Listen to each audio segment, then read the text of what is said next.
2026 FIBA 3x3 campaign begins with a bang in Bangkok, Thailand. Olympic implications raise the stakes at this second edition of the Champions Cup, sponsored by Red Bull. 3 days of elite 3x3 hoop from Central World Square in the heart of Bangkok. This tournament will feature 16 teams, 8 men's, 8 women's, representing world champions, continental champions, and top-ranked nations. Winners of this year's event not only get a direct qualifying spot to next year's Champions Cup and the 2027 World Cup, they get an automatic spot in the 2028 Olympic qualifier designated specifically for Cup winners. Weather's perfect.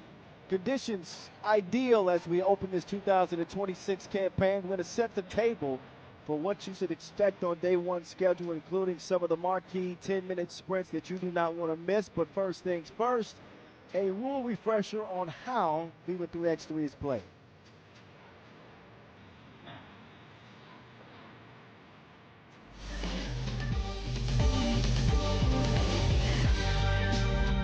Yo, what's good? My name is Kyle Montgomery, aka the voice of 3x3.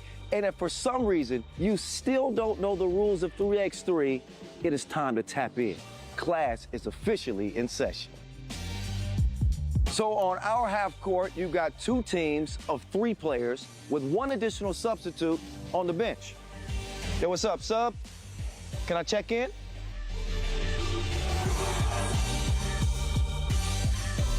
In 3x3, even the ball is different. This is the official Wilson right here. Trust me, it's groovy, baby. This game is pedal to the metal. 10-minute game clocks, just 12-second shot clocks, and a 1st to 21 scoring format for the win. If a team doesn't score 21 points, all they have to do is outscore their opponent within 10 minutes. And you know we keep it street. In this game, we score by 1s and 2s. Anything inside the arc is worth 1. Anything outside of the arc is worth 2. Still got it. And this game is all gas, no brakes. Literally, after the opening check ball, play is continuous. Make or miss, offense turns to defense just like that. This 10-minute sprint is just getting started. We'll see you at the top.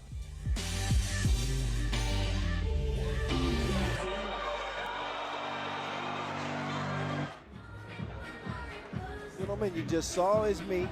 What's good? The voice of 3x3, Kyle Montgomery, in your ear. Back for yet another season with my analyst extraordinaire, the Mountain, Boz Rosendahl. Speaking of the Mountain, Boz, who piques your interest as you look at the men's teams in action? Zoals die graapkous, as they say here in Bangkok. I'm happy to be here, man. But look, speaking of the teams in the tournament, this is the cream of the crop. These are the best teams in the world when it comes to winning your zone cup or being the highest ranked in points or winning last year's edition of the Champions Cup. So all teams kind of spark my interest, to be honest with you. Yeah. There'll be some clashes in this one. I think Lithuania are going to be interesting, the defending European champions, of course. Serbia took the title at the inaugural Champions Cup here in Bangkok a year ago. They will feature in Pool A with the Lithuanians. Also a dangerous Spain team who won that iconic gold medal at the World Cup last year. And homestanding Thailand. Are you saying they got a chance? Who knows? It's 3x3. They're going to have to work hard, though, because Thailand is, of course, going to battle in front of a home crowd. They might be a little bit undersized, though, They're going against to these get 3 spots. some home cooking on home turf. Again, coming at you from Central World Square here in the heart of Bangkok. Some of the fans starting to make their way inside the venue as we make our way towards the opening game of the day. And it's a biggin. It's a biggin, a marquee matchup. Lithuania and Spain men will take the court for our first 10-minute sprint.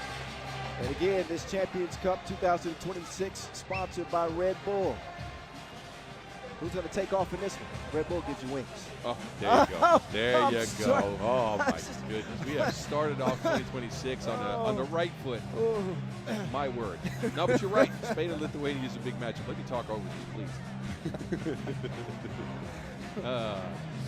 No, but there'll be some huge ones. But that first game is one that drew my attention. That was one of the ones I circled before the day even started, specifically because in that run Spain had at the World Cup, they beat Lithuania. Yeah, but and pretty handily too. It was a 21-14 game. I'd have to think back to who Spain even lost to at that World Cup last year. I think on day 2, because they won both games on day 1, I remember. Then day 2, they lost to Great Britain in the nail-biter and the Netherlands, though. They were forced to play a play-in and then kept winning from there. They shocked Serbia, if I remember correctly. Maybe. That was last year. Yeah, that was last time year. ago. Man, we had an off-season that was long. Forgot a bunch of stuff. You know, we got to knock the rust off here. Tournament 1. I guess we aren't the only ones because we got a little bit of a delay here, boss. Apparently the goal doesn't want to participate. Well, so it's like, you remember when Shaq dunked on that? Yeah. Remember one time to rock the whole thing down? These goals ain't loyal. We kind of these goals ain't loyal. Boss said it right. So they're gonna. Our floor staff is gonna work on getting the basket up. It's kind of important for us to play 3x3. Yes. So we can't do nothing until that's set. We're looking at this Lithuanian team. It is the exact same squad that won the Europe Cup, their first ever gold last year in Denmark. Got Viatkus, the MVP of that event, back in the fold on the national team. I think that's a good thing for them. And of course, the Lithuanian, the Tower of Power, as Noah Lazarus likes to call him, that is Aurelius Pukelis. Yeah, and if you think about it, right, Vaitkus got the MVP, but all 4 guys on the squad were between 4.4 and 5.4 points per game. So it was a super balanced effort. These guys win because they play the game at their pace. They're physical with you. They're a very, very big team. And they force you to play at their pace by being physical and by being that big and making the court very small. So I'm curious to see how they match up because Spain, they're also a sizable squad. I think these teams match up size-wise pretty well. I'd say Lithuania, they're probably a little bit sturdier. Yeah. Spain is long, though. They got the length. But it's a cool matchup to me. You kind of got like a Thor versus the Hulk matchup down low with Pukelis and Arcochea. That is fun to watch. I mean, think about it. Those are 2 powerful bigs for their respective squads. Getting ready to take the center court right now. The Indio flow awaits Lithuania in Spain. Champions Cup from Bangkok, Thailand. 2nd edition, with the stakes even higher this year, as we are just 2 years away from the Olympic Games. It'll be 3x3's 3rd appearance on the Olympic schedule. Representing Lithuania. So every game is important as the top 2 from each group advance. Pools A and B only for both the men and women. So that's what we will see throughout the weekend. There's the Europe Cup MVP out first. Joined by the Uzi. Marius Uzupis. Uzupis, I saw him play earlier this week at a preparation meeting. He looked spry. You remember he had some injuries coming into last year and struggled with his fitness and his lower body. To start the season, he got better as the season went along. But in that scrimmage the other day, he looked very good. Yes, those injuries, after those injuries, he found himself out of the rotation on the national team for a couple of years. But he's been reborn. Marius Uzupis with Ivaldis Jalgis, Evo Knievel, and the Lithuanian. He's only half human. Aurelius Pukelis. That is Team Lithuania making their first appearance at the Champions Cup, as is Team España, who also have the women competing here this weekend with Ivan the Destroyer Arcochea. He had the exclamation punch at the World Cup, lifting Spain to their first ever gold in 2025. Carlos Martinez, nobody more deserving of that World Cup gold than him. Number 7, We'll see if he lands on a squad on the World Tour this year. DDB, Diego de Blas. Where in the world and is... number 3, I gotta figure something out that rhymes with that. So he had it figured out in that gold medal game. DDB, double-digit scoring effort. And the Gwyn VP of the World Cup, Gwyn Exposito for Team España. You mentioned Diego de Blas. In that final game, he had 12 points to kind of pull Spain ahead early in the game. Hit 5 twos, and in 7 games in the tournament, he hit 8 total. So it's going to come down to whether he can find that stroke again, because that made them very, very dangerous. The man is a good shooter. Wasn't in rhythm for most of that World Cup, but he got it done in the finals. Can he do it here in Bangkok? Yeah, we'll see. So he's been prepping for this tournament now. Again, with the implications being Olympic, it just makes the importance of this tournament, these games, even higher. Ignis Vaidkus, one of those success stories you can get behind. Another guy who found himself off of the national team and now back on after his heroics in Denmark. Got to figure he's going to match up against De Blas a bunch in this game. Some of the perimeter players for Lithuania. Yeah, him being here shows you the importance of this tournament, specifically going into this Olympic cycle, right? Because he's always halfway on the national team. He's never on the pro circuit because he is mainly a 5-on-5 basketball player in Lithuania. He's a really good option for them. He wants to be a part of this. But he's here during his regular season. So he's taking time away from his normal team to be here to try to compete, to try to get that spot to the Olympic qualification tournament, which is very, very important. So if he keeps trending upwards, coming back from last season, he could find himself on the Olympic team, which we didn't see in Paris 2024. And those LA Olympics 2028 are coming up sooner than later. So, with no further ado, let's play some 3x3. Check ball to start 2026 from Bangkok. Kyle Montgomery, Boz Rosendahl in your ear. Champions Cup 2026 underway. Spain with the opening possession. And Martinez is pursued by Pukeles, ends up losing his dribble out of bounds. This game officiated, by the way, by 2 Olympic credential officials. Ajid Shahideen and Yasmina Yuris. Najib's got a new hairdo this year. I'm about to say. Got some new hair color. Najib's still with no hair. He's just, that's all right. Vaidkus, bumped by Exposito. Exposito, one of the bigger off-season storylines, is he'll be changing jerseys this year on the World Tour. Yeah, he's taking his talents over to China, matching with a Deching squad. And it just goes to show you this man has worked so hard at his craft. He's gotten better every year, and now he's getting an opportunity to not only feature on this national team, but to make some money playing 3x3 as a full-time pro. Got a dollar bill, y'all. Oh, sneaky link to the cutting Ivan the Destroyer. Easy money for Arcochea, who was unbelievable at that World Cup. More on his numbers in a bit, but let's take a look at his numbers. We don't want to see that again. Jalgis with a wild attempt.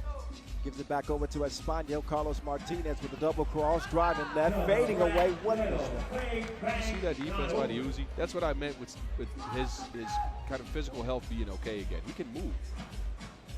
Speaking of who can move, Vaidkus, man. See some lucky shots to be frank. It's a physical game to start. You knew it was going to be that with these 2 teams. And I would actually say if it's going to continue to be a physical game, I think that plays in Lithuania's favor a little bit more than it does for España. Agreed. They are the stronger squad. They want to play at a little bit of a slower pace. Spain wants to speed you up slightly, more than Lithuania wants to in any case. So yeah, great. The Destroyer hands it off, but does not receive it back because Exposito's pass was out of reach. Just over a minute eclipsed in our first game of this 2026 Champions Cup.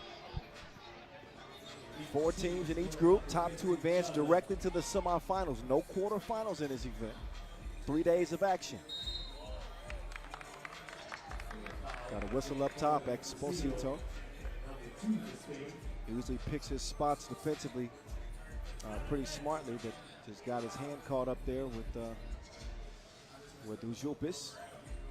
Now it's Bukelis from the elbow. And the Wilson will go back over to Spain. Offensive foul. And again, both teams are trying to set a baseline of physicality here, meaning that you can kind of keep going forward with that in the rest of the game. Referees are trying to be short with it, which is understandable. Martinez to the blocks. So both teams wasting possessions with offensive fouls.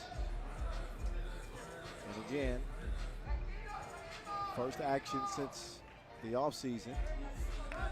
So some rust to be expected. Bukelis doing his own thing with the pill. Uzi pulls up mid-range, butter. 15-footer. There is no blocking that shot. He shoots from the back of his neck. You can't get to it. He's shooting that thing from the C5, C6. Back scratch out.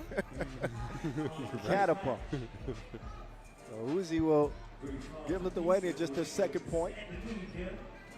Slow going for both offenses so far. Exposito, ooh, poked away by Ujupis. DDB hesitates. He will let that one fly. Long rebound to Bukelis. Bukelis stepped on the line. Yeah, he's saying his hips were pulled. I couldn't quite see it from here, but he did step out of bounds. Yeah.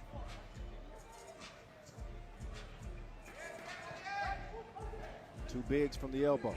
Bukelis trying to hold off Ivan the Destroyer, and he does his job.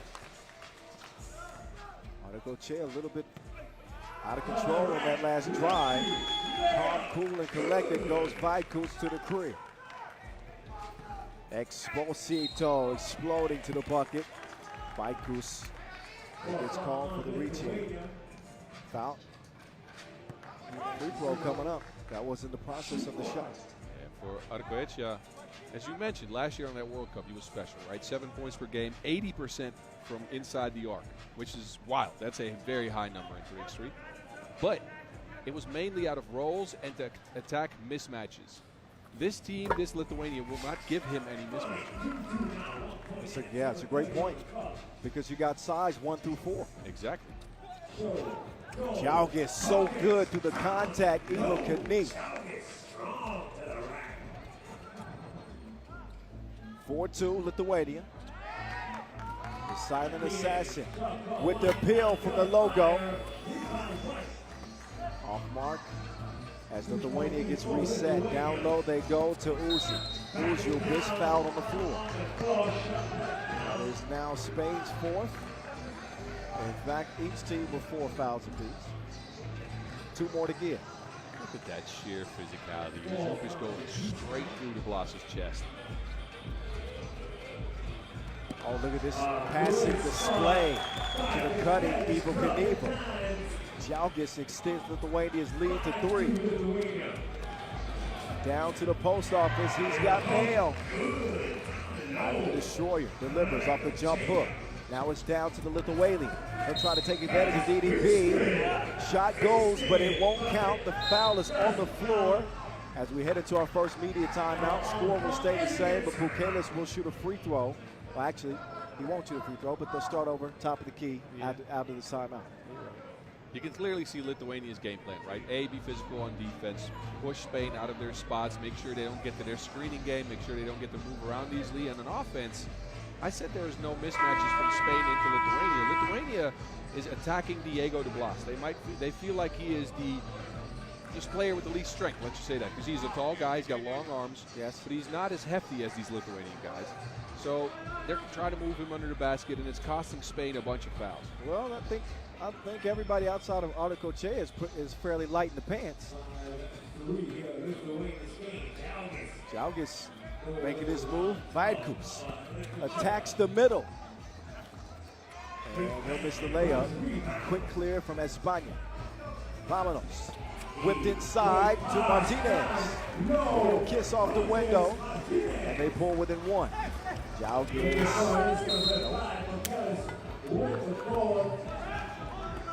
You can see here, we talked about it a bunch, but the most physical team is Lithuania, but Spain is trying to make up for that with grabbiness, with their hands, and that is now put them at 6 fouls, 1 away from the bonus. Gotta be careful defensively. With over 6 minutes to play for Spain. Any defensive foul the rest of the way will mean free throws for Lithuania.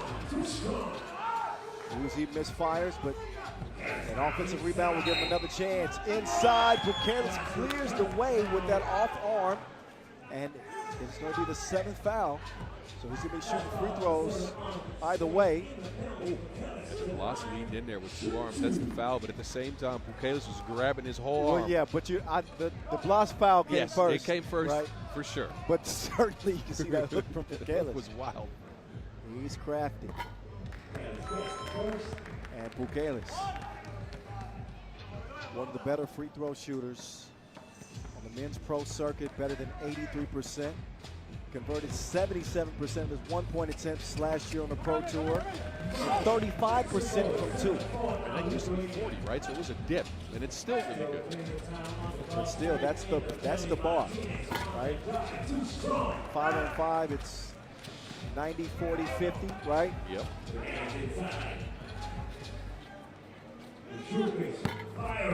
I'd say 80, 35, 70. Up to 70, but yeah, 80, 35, 80, that 80% free throw. He's talking about 80% from 1 and 35 from deep. 70, 35. Yes. Sorry. 80% from 1's great. But 70 is attainable, I'd say. It's the gold standard. Article Chair attacking. Lithuania up to 5 fouls, but they currently enjoy a 4-point lead. Now they continue to feed Ivan the Destroyer, and he's delivering. 8-5, Vaidkus. Uzupis mishandled it. Back down low. He's going to work now. Article Chair says, Vamonos, come on. Quick response from Jalgis. Jalgis up to 4 points in this game. He's done nearly half of Lithuania's scoring. But I don't know if he can hold off Ivan the Destroyer. Jump hook. You can bank on him. Off the window he goes. That is touch right there. From the middle, over top of the rim, through the backboard, down and in. Wow. That's a good feel for the game. Ivan the Destroyer on a path of destruction. He scored the last 4. He's got 5 total in the game. And now Spain starting to sharpen up defensively, snuffing out some of those backdoor cuts that Lithuania love to do so much. That is what Guilherme Exposito excels at. The man is so good at sticking with his defender and having a lot of deflection. That's a little bit more than a deflection. Yeah. That's a correction. Vaidkus playing up top, but Exposito swats it out. That'll leave 8 seconds on the shot clock.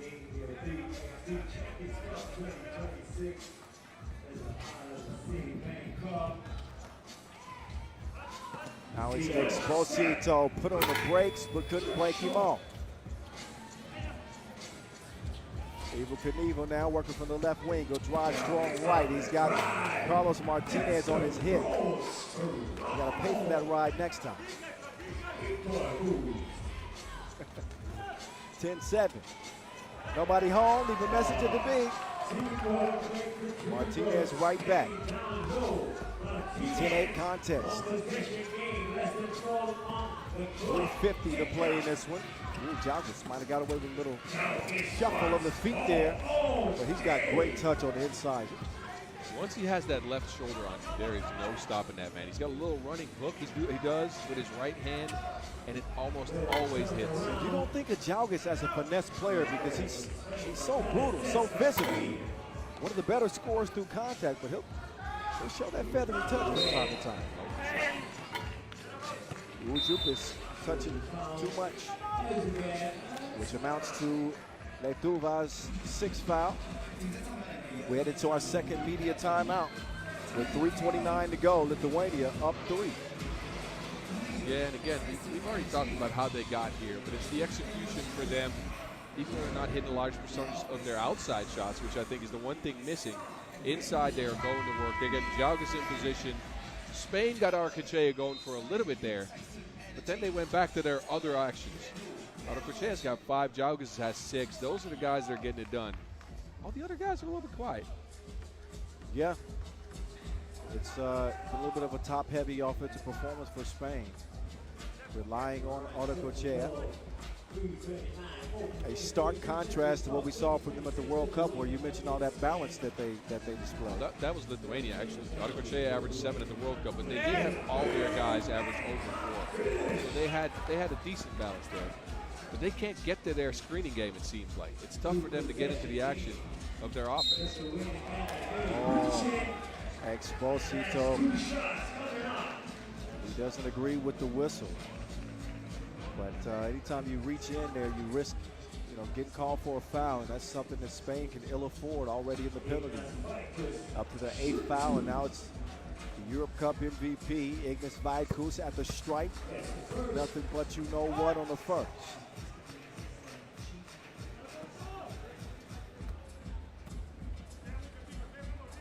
Second free throw. Not the same result. Splits a pair. Lithuania maintained a 4-point advantage. Exposito with the quickness, get it out. The Lithuania goes to a different stratosphere to block that, and then Vaidkus continues the Lithuanian attack.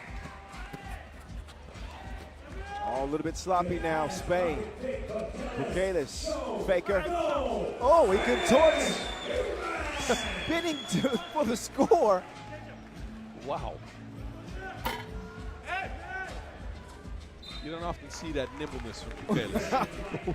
I was trying to think of a word to describe that layup from Bukelis. It wasn't exactly graceful. But a score is a score. I thought he was going to reverse it for a little bit there. He turned, and I was like, better not dunk that. And he didn't. Looked like he had 2 left feet when he was running to the goal. He got that. Look at this. Look at this finish from the Lithuanian. Twirling dervish off the glass.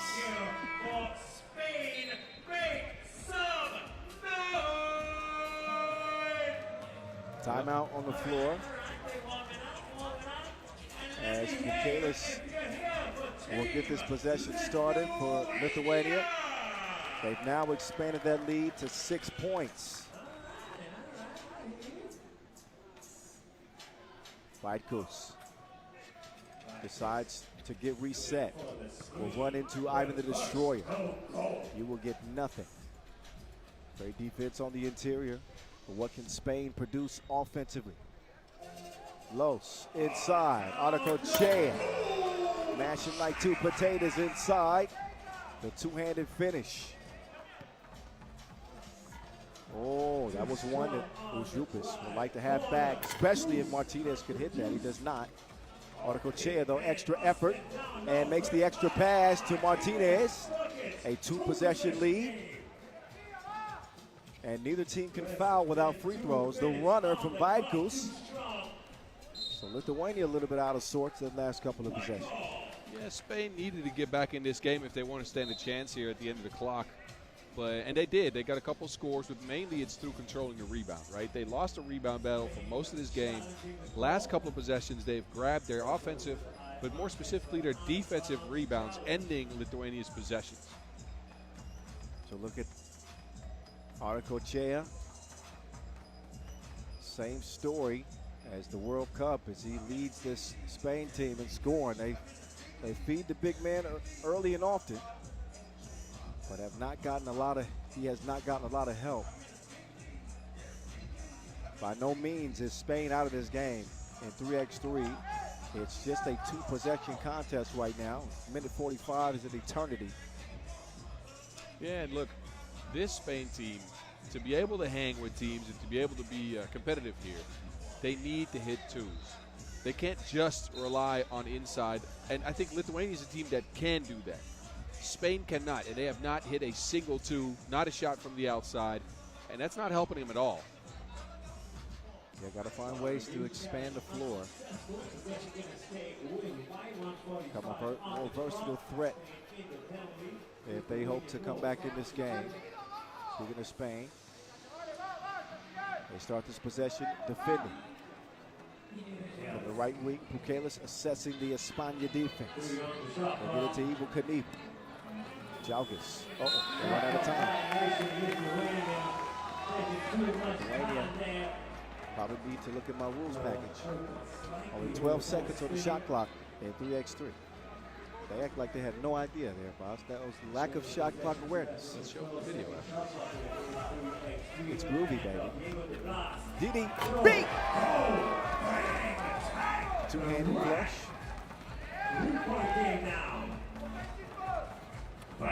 Chris, that is a sharp possession for Lithuania. Yep. Great screen, good pass. Got it just over the hands of the defender. And even though they were leading, I felt like they needed a bucket. Didi, B. The Glass has been quiet in this one. Article Che is doing everything. Less than a minute, so 3-point game. Bakus. Another strong score on the inside for the reigning Europe Cup MVP. He is so good at assessing the defense. Is it Monday? That was a Monday play. Yes. Article Chea had a wide open layup. And the man is strong, but his hands like iron on that possession. And bounce out of bounds.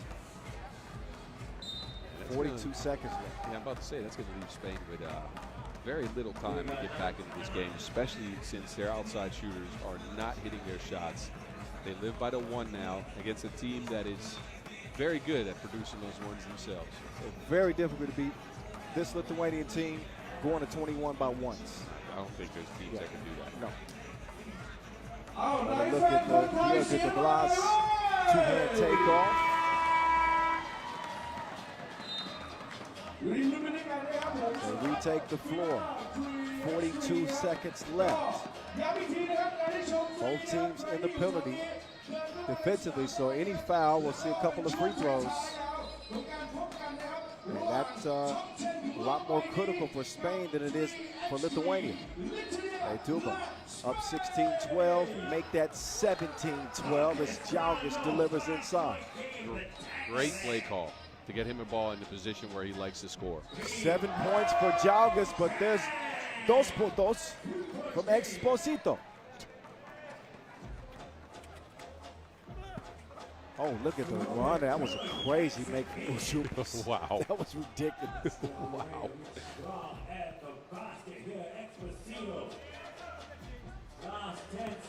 Way off target. Exposito that time. We're down to our last 5 seconds. At the horn, Uzi will miss, but they don't miss on an opportunity to get a win to open up this 2026 campaign in Bangkok. It's Lithuania, the Europe Cup champions over the world champions. They start off this season. And what a game by them. They executed their game plan very, very well. They got Pukelis in position. They got Jalgis in position. And Vaikus and Uzupas working around that. But mainly defensively, they kept Spain almost entirely away from the two-point arc. They made one down the stretch, but that was it. They made it their game. They played it at their pace. They got a win as a result. Valdis Jalgis leads the way for the Lithuanians with 7 points in that contest. A 4-point victory for Lithuania. Coming up next, we'll swap it over to the women's competition after our highlights run for this one. And we'll get a clash between the defending champs, Canada and Azerbaijan. That's on deck for Bangkok.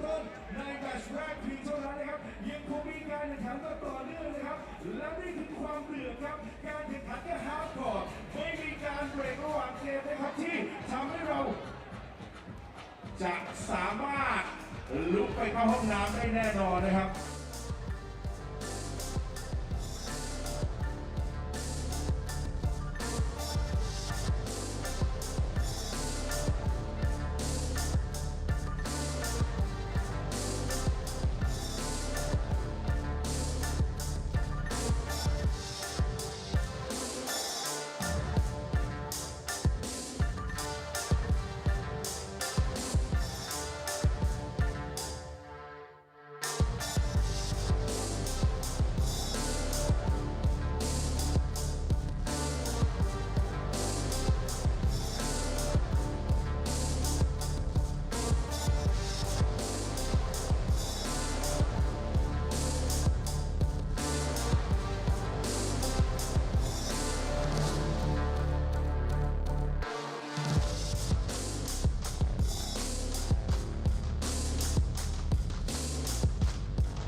All righty, here are your 8 women's teams participating. Of course, the powerhouse and defending World Cup and Europe Cup champions Netherlands atop the list. Olympic silver medalist Spain, defending champs Canada, the mighty USA. The Aussies are back. Azerbaijan, homestanding Thailand, and from afar, Madagascar, the Africa Cup champions, representing this one. They'll field a men's and women's team. As we get a look at Pool B, which will open up the women's competition. España, Canada, Azerbaijan, and Thailand. Of course, it'll be Canada and Azerbaijan getting ready to go toe-to-toe in this one. Kyle Montgomery, a.k.a. The Voice, in your ear. Boz Rosendahl, known as the Mountain, for good reason. Hello. He's here as well.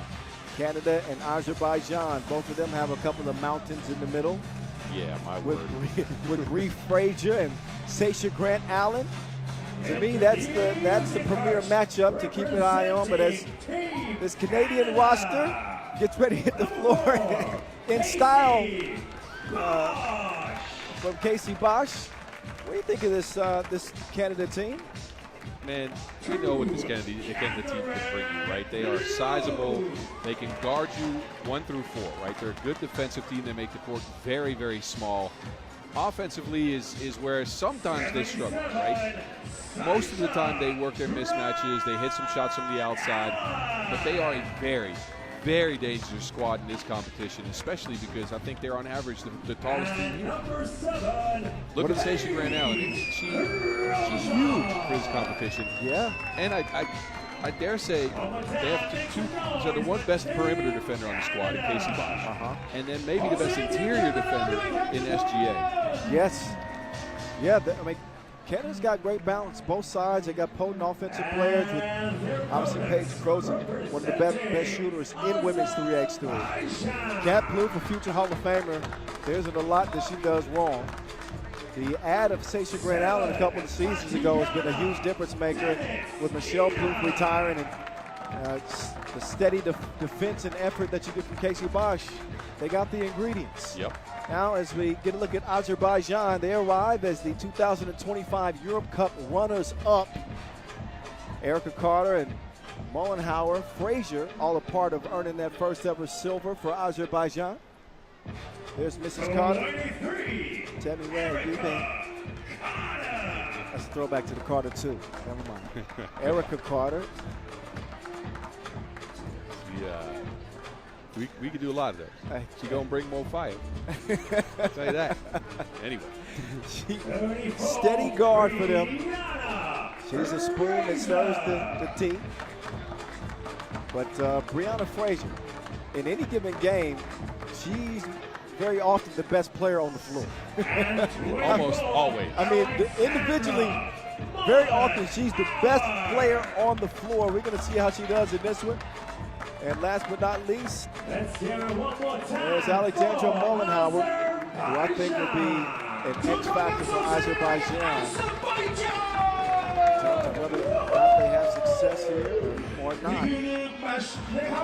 More on that in a second. But first, we got a coin flip to see who gets the opening possession. And it's going to be Azerbaijan. They won the ball. Yeah, and look, this is going to be interesting, right? Because you mentioned Brianna Frazier and SGA meeting up. Frazier, let me read you the Europe Cup stats again. 8.2 points per game at 73% from inside the arc. Hit a couple of twos, over 70% on her free throws, and 3.4 rebounds. That is a tough cookie. Well, here's one thing that you left out. She was 33% from beyond the two-point arc. Yeah, that's good enough. So no, that's a good percentage in 3x3. So she could step out beyond that arc, extend the court. Not just a dominant inside player. So look, keep your eyes on number 34 in blue. I'm telling you right now, if you hadn't seen Azerbaijan play, they got a real star in Brianna Frazier. Sasha Grant Allen, the returning MVP from last year's edition. She will be the centerpiece of this Canadian team with another 10-minute sprint in front of us. And as far as Azerbaijan goes, they switched out their size. So Dina Ulyanova not with them. Tatjana Denishkina with them now. She is a shorter player, but she has a good shot. She has the stroke from the outside. That could be a new dimension added to this Azerbaijan squad. I think that's what Azerbaijan need, because Frazier's going to draw so much attention inside. Erica Carter is great on the dribble penetration and is a willing passer. Can they hit outside shots? You got to expect that Canada will be able to, because Kroos is going to get her looks. Yes. Can Azerbaijan match that firepower from the perimeter? We will find out. Oops, they turned it over. Cat Booth with the thievery. Hands it over to a longtime teammate, Paige Kroos, and it's Seisha. She will miss it from deep. Cat tracks it down, back on the attack. Tries to whip it down to Seisha Grant Allen. I just want to kick my feet up, get some popcorn, and watch Seisha Grant Allen and Brianna Fraser in this game. Not just talented, skillful play. They are aggressive. Yes. They are aggressive as they come. Blue. Pass is broken up. The pesky Erica Carter.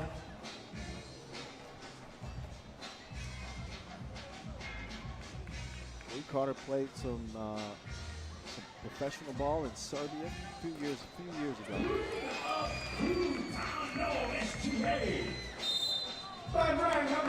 Grant Allen trying to prevent Fraser from getting position. I'd say that was that first touch going against each other, but no, foul. I wouldn't be shocked if we saw them both rack up a lot of fouls. But Seisha's going to attack Fraser when she gets a 2 on offense. Now Fraser will facilitate. Mullenhauer lost it inside. That's the mismatch they won. As tough of a defender as Bosch is, she can't do nothing with Bree when she get it that deep. It's quite surgical. SGA put her foot on the accelerator, showing some of that speed. Grant Allen probably a little bit better off the dribble. As Fraser gets the step and converts the layup. And a 2-2 start. That one skipped. This is the improvement I saw from Azerbaijan last year, right? They started getting to their spots better, understanding when to get the ball to somebody, not just playing one-on-one, but working out of a screening game, out of a chemistry. And I think that's what prompted the rise of them last year, because you remember they did well in the national team circuit. Yep. Also in the women's series they did well. Yep. They've been a steadily improving program. No defense, however, that last possession is Canada. Making 3-2. Mullenhauer pulls the trigger. It's a misfire, but the long rebound comes right back to her. She hesitates. She drives, trying to work on Kroos. Decides to kick it out instead. Carter fading away. And touches nothing but air out of bounds. And back over to Canada, who again enter as your defending champions after winning the inaugural Champions Cup here in Bangkok last year. Same squad that they got it done with last season. KB. Bosch spikes. Oh. Oh. Ouch. Offense is usually not what Bosch is known for. Well, she doesn't get a lot of touches. She's trying to get rhythm. I'm just being devil's advocate. Blue. Nope. Strikes iron, nothing more. So neither team finding their touch from distance. It's a light wind. Not nearly enough to. That's just for us up here in the venue. That's true. We're on top of the venue. Yeah.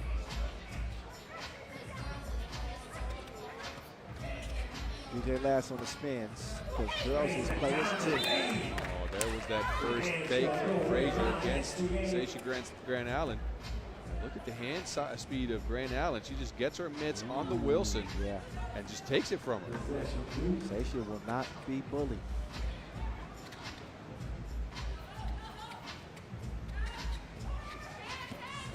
Oh, Bree, got the oh man, she smoked the lane.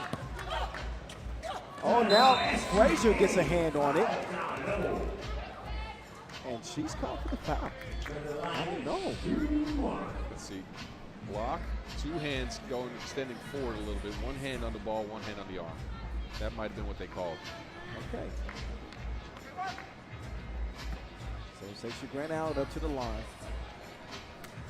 She was, it ain't sensation. She was sensational at last year's event. 15 points and 15 rebounds on day 3. So the semifinals and the gold medal game, 8 and 7. She's like that. That shot well off target. Ooh, denied by Mullenhour. Girl by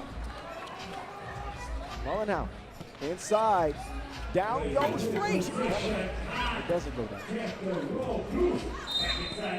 Grant Allen would have had a great opportunity there. But heads and foul inside to make him get reset at the top of the key. Yeah, that's a way to use your fouls as a resource. And Ishkina didn't want any part of that post-up.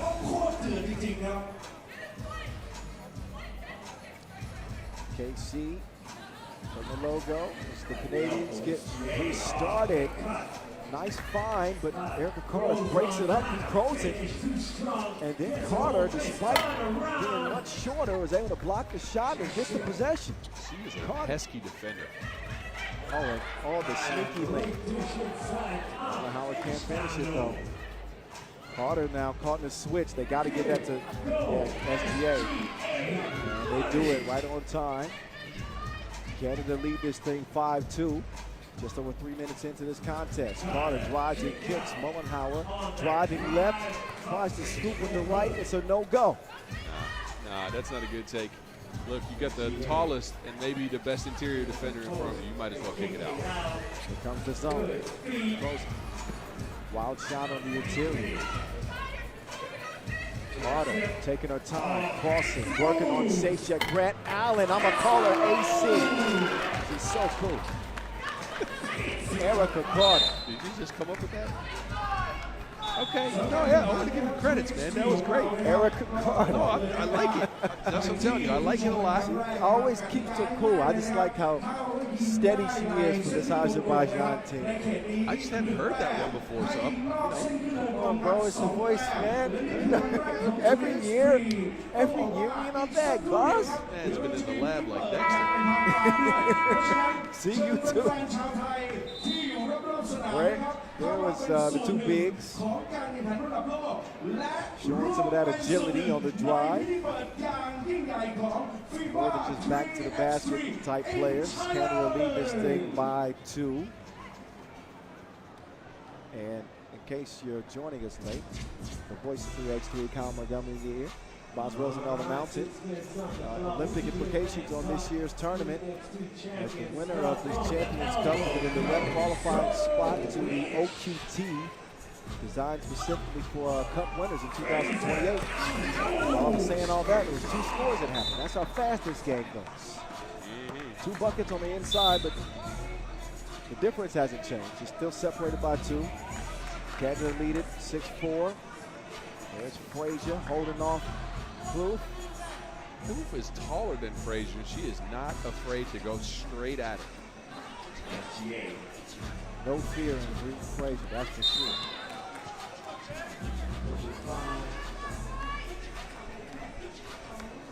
You had the height statistics. Yes. Frazier's got to be the tallest player on the floor right now, right? No, definitely not. That's Sasha Grant Allen. Sasha Grant Allen, she got it. SGA stands 192. Frazier 186 officially. Even actually, so no, Sasha Grant Allen stands 196. 192 is Kat Kloof. So there's 2 players taller than Frazier. Yeah, but you got to include the dreads Oh well, too. then yes, he might be 7 foot if you include those. All right. Out they go to close it.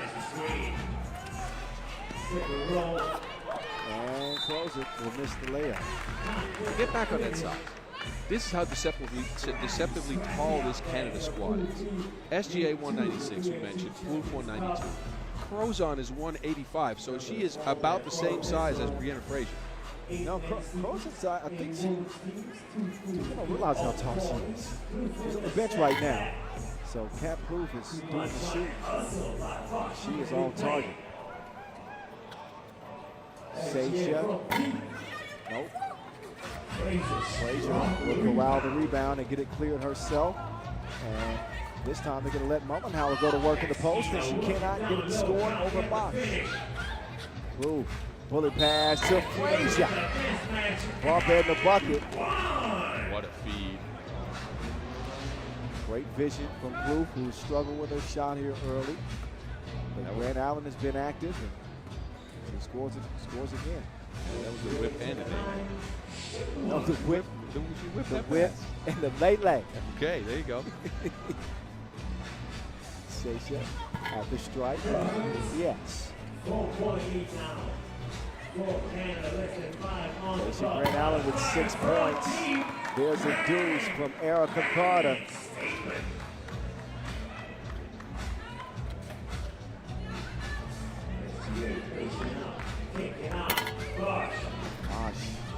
Second miss from range in the game.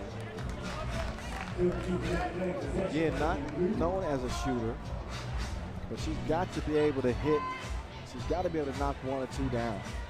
I tend to agree with you, but in this case, I say all of her connectiveness, all of the stuff that she brings as far as getting extra possessions, getting stops, is, I think, enough to keep her on the court. She contributes so much that you don't see in the box score. Yeah, I think that's understood, but that's a glaring liability on offense, because as a defense, you strategize to take the other players away, and you let her shoot all day long. Converge on the middle, which is obviously super important in a game like this with Frazier. Agreed. No, agreed. Look, she is a bit of a liability in that regard, but we've seen games from her where she actually hits them. Rosen running into trouble, and somehow the Wilson finds its way to Grant Allen, and she misses a shorty as well. AC.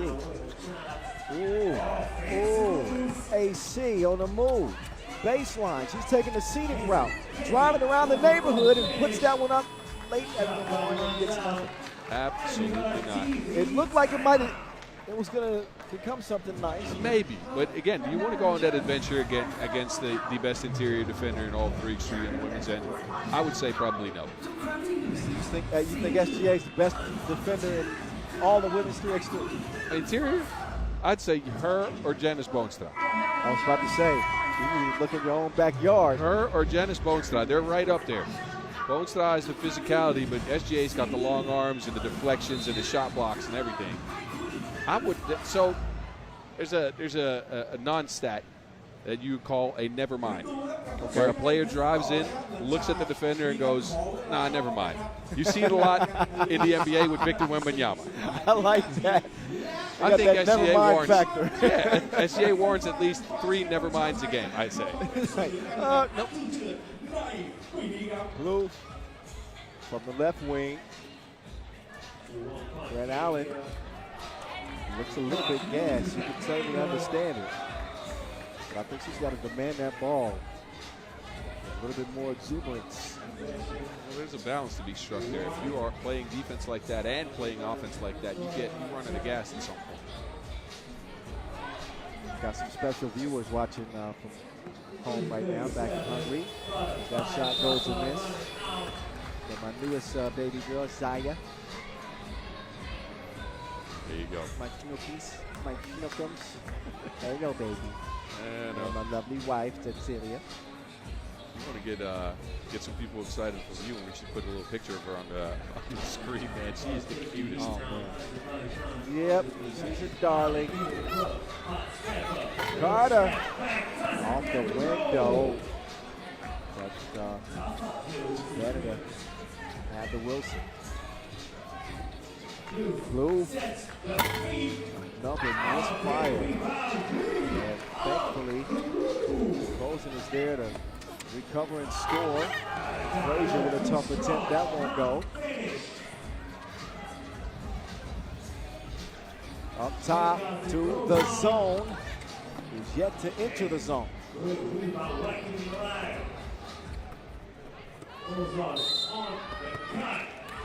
Rosen will head to the strike. Shooting foul there, but man, a cold shooting performance. The ladies from the north. That's a trend so far today. Every single team we've seen play has struggled hitting their long-range shots. A little bit of a shock. Rosen is a lights-out shooter typically. She'll have her, those rare off games. But it seems to be contagious with the entire Canadian team. Azerbaijan focused on scoring on the inside. They still trail this thing by 2. Crozen, wide open. All net, all wet for Paige Crozen. And it's 12-8 as a result. Frazier, off the mark. Paige, inside. Blue, tough. Mullenhauer had a little bit of a size advantage inside, decides to get it out to Erica Carter. Carter with the hezzy, she can't finish. Would have been another highlight play. I'm about to say, that was a great take. Crozen hamstrings, a little bit stretched. Oh, and there's Bosch Spice. And she dropped off her defender. On the step back. Casey Bosch finally finding the bottom of the bucket from deep.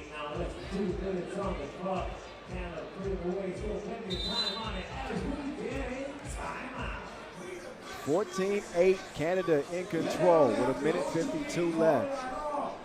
This goes to show you the impact of the 2-ball here in this game of 3x3, right? It was a tight game, 10-8, and Canada just hit 2 shots, and the gap is huge. All of a sudden, it's 6 points, not a lot of time left on the clock. Azerbaijan is in the hole. They got to try to find a way to dig out of this. Not going to be an easy task. I think Canada would accept an offensive approach from Azerbaijan that continues to feature Frazier on the inside. We're under 2 minutes left. Canada with only 2 fouls. So they'll be perfectly accepting to them feeding it inside to Frazier. What they don't want is for Azerbaijan to start connecting from long range. Frazier bucket. A 3-possession lead for Canada. Bosch Spice getting loose on the baseline. Look at that. Casey Bosch is going to it all of a sudden.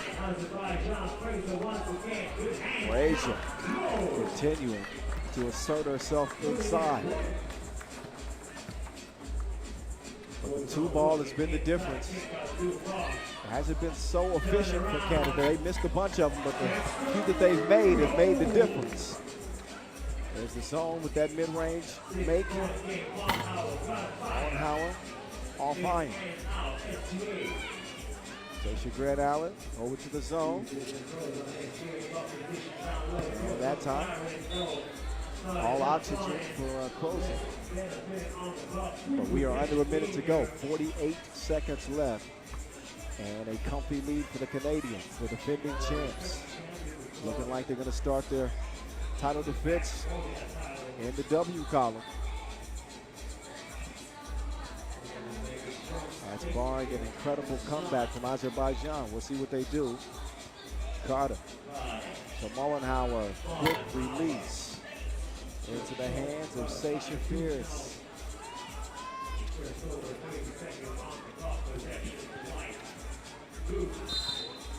Got a whistle.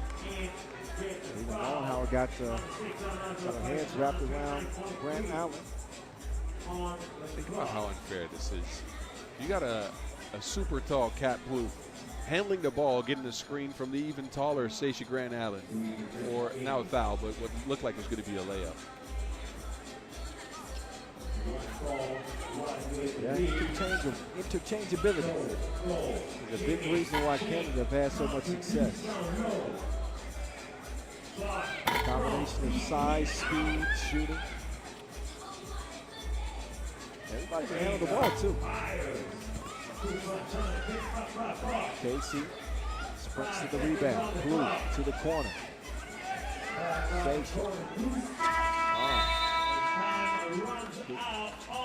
Just lets the clock run out with the victory in the bag for Canada. 16-10, a little bit of a low score. And Canada survived some off shooting from long range. And do enough to get it done. Again, they got hot later in the game. right? So they found their stroke. Casey Bosch found her offense. But they got it done in the way you expect Canada to get it done, right? They got a lot of deflections. They were physical on defense. They disciplined underneath the basket in their contests, right? So they locked down the court. They kept Azerbaijan, who are a potent offensive squad, to 10 points. All right, highlights for you to enjoy. The defending champs get it done over Azerbaijan. We got one men's game and one women's game in the books. Coming up next is our opening ceremony. So here's the Champions Cup in Bangkok. After that, we'll get back into the schedule with 10 more to go from day one. Stick around.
3x3 fans, this is the FIBA 3x3 sponsor, Red Bull Champions Cup 2026 opening ceremony.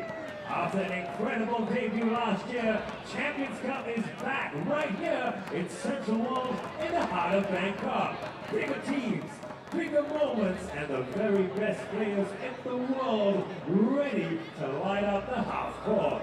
16 elite national teams, continental champions, World Cup winners, top-ranked nations, all here to battle for early season supremacy and the Champions Cup trophy.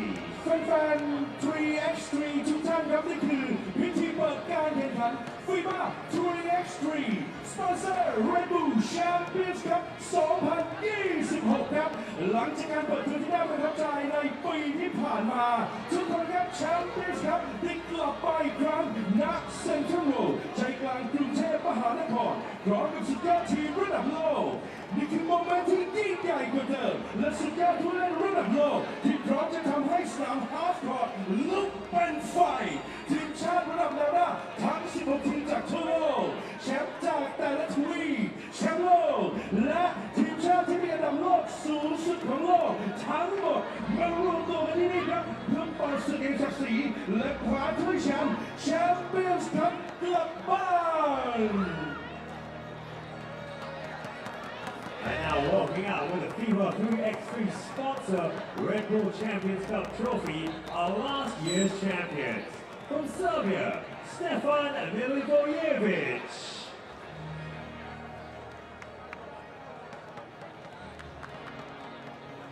And from Canada, Casey Bosch. They are joined by the president of the National Olympic Committee of Thailand, Associate Professor Pimol Sinikon. ขอต้อนรับครับตัวแทนจากทีมชนะเลิศในปีที่ผ่านมาครับพร้อมกับถ้วยรางวัล FIBA 3x3 สปอนเซอร์ Red Bull Champions Cup ครับจากประเทศเซอร์เบียสเตฟานมิเลโวเยเวชและจากประเทศแคนาดาเคซีบอชและผู้นำนักกีฬาพร้อมถ้วยรางวัลแห่งเกียรติยศเข้าสู่สนามการแข่งขันผมขอเรียนเชิญท่านประธานคณะกรรมการโอลิมปิกแห่งประเทศไทยผู้ช่วยศาสตราจารย์พิมลศรีวิกร To mark the opening of this prestigious tournament, it is my pleasure to invite Mr. Pimol to say a few words. และเพื่อเป็นการเปิดการแข่งขันอันทรงเกียรติที่เป็นทางการนะครับผมขอเรียนเชิญท่านผู้ช่วยศาสตราจารย์พิมลศรีวิกรครับได้กล่าวเปิดงานผมขอเรียนเชิญครับ Distinguished representatives of the International Basketball Federation, executives from the Sport Authority of Thailand and the National Sports Development Fund, leaders of the Basketball Association of Thailand, athletes, referees, distinguished guests, members of the press, and ladies and gentlemen. It is a great pleasure to join you for the FIBA 3x3 Red Bull Championship Cup 2026, an exciting international competition in one of the most fastest growing disciplines of basketball. Since its inclusion in the Olympic Games, 3x3 basketball has captured the imagination of audience worldwide, offering a dynamic platform for athletes to showcase their talents and creativity. We are delighted that this tournament is taking place in Bangkok, Thailand from 13 to 15 March 2026 at Central World, bringing together 16 top teams from around the world. At a time when the global environment can sometimes feel uncertain, sport continues to remind us of its unique power to bring people together. Finally, I would like to encourage everyone here to enjoy the tournament and to support the athletes competing over the coming days. I wish all teams the very best of luck and successful performance. Thank you. Thank you, Mr. Kimmel. At this time, we would like to invite the FIBA 3x3 head of events, Mr. Ignacio Soriano, to join us for a special presentation. This gift is presented in appreciation of Mr. Kimmel's pivotal role in championing the growth of 3x3 basketball in Thailand and for his enduring commitment to the success of the FIBA 3x3 Champions Cup. His leadership continues to lay the foundation for Thailand's journey toward the Olympic Games.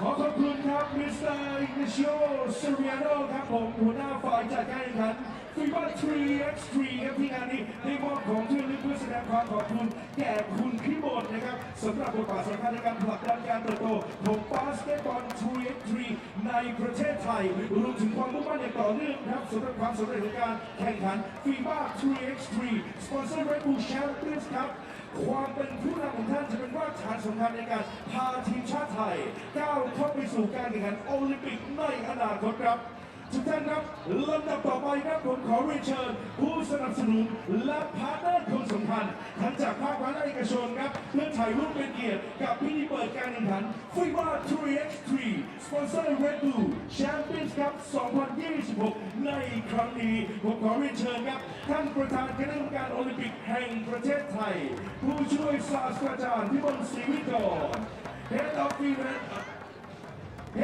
Event FIBA Mr. Ignacio Soriano ผู้อำนวยการฝ่ายการคลังกองทุนการกีฬาแห่งประเทศไทยครับคุณประวิตรเมตตานายกสมาคมบาสเกตบอลแห่งประเทศไทยคุณนิพนธ์ชวลิตมนเทียนกรรมการผู้จัดการบริษัทเทโรเอนเตอร์เทนเมนต์จำกัดมหาชนมิสเตอร์ไบรอันอัลมาร์กากรรมการบริษัท BPM Management จำกัดครับคุณคาร์เรนแอนเดอร์สันกรรมการผู้จัดการช่อง 7 HD คุณพัฒนพงษ์หนูพันธ์ผู้อำนวยการฝ่ายการตลาดประเทศไทยกลุ่มธุรกิจ TCP คุณมลิกาเหลืองนิพิตมา Brand Director of GAC Ion Thailand Mr. Justin Chow ผู้จัดการทั่วไปสายงานสื่อสารการตลาดบริษัทไทยฮอนด้าจำกัดคุณนครวิมลจิตสะอาดครับรองกรรมการผู้จัดการอาวุโสบริษัทเมืองไทยประกันชีวิตจำกัดมหาชนคุณปราโมชศักดิ์กำจร Head of Strategy and Business Excellence จาก CRC Sports จำกัดนะครับคุณเลนเลิศสุวิทย์กุลครับและท่านผู้จัดการฝ่ายการตลาดมาดีประเทศไทยครับคุณวิวัฒชัยสิริถาวรครับรองประธานกรรมการบริษัทคิงสเตลล่ากรุ๊ปจำกัดคุณวิลาสินีกิตติเกษมศักดิ์ครับ Head of Regional Marketing Central World คุณชนะศักดิ์นิยธิรกุลกรรมการผู้จัดการบริษัทโรงงานฟุตบอลไทย Sporting Goods จำกัดคุณมนชัยโชคไพบูลย์กิจครับท่านผู้ในการฝ่ายการตลาดต่างประเทศโรงพยาบาลพระราม 9 คุณจิรัชยาเรื่องสิริ Publisher Partnership TikTok Thailand คุณพรศิริเทียนคุณเลิศรัตน์ครับและท่านประธานเจ้าที่บริหารคิดไซโคงคุณกิติกรธนมหามงคลยังไม่หมดนะครับเรียนเชิญท่านผู้บริหารสื่อกีฬาบาสเกตบอลสนามอินไซด์คุณวัชรินทร์จตุชัยนักแสดงจากช่อง 7 HD ครับคุณดิลันเดโชชัยและคุณชอนชวิตการวรรสโยธินรวมถึงศิลปินของเราในวันนี้ครับเมลาเมรองกรรมการผู้จัดการบริษัทเทโรเอนเตอร์เทนเมนต์จำกัดมหาชนครับวิสเซนแนลทอมสันและรองกรรมการผู้จัดการบริษัทเทโรเอนเตอร์เทนเมนต์จำกัดมหาชนคุณคมบิดสิริรัตน์ครับผมนี่คือทุกท่านครับที่เป็นผู้ร่วมสนับสนุนครับทำให้เกิดงานดีๆในครั้งนี้ได้ครับพวกเราครับกองเชียร์ทุกคนขอเสียงปรบมือทุกท่านหน่อยครับ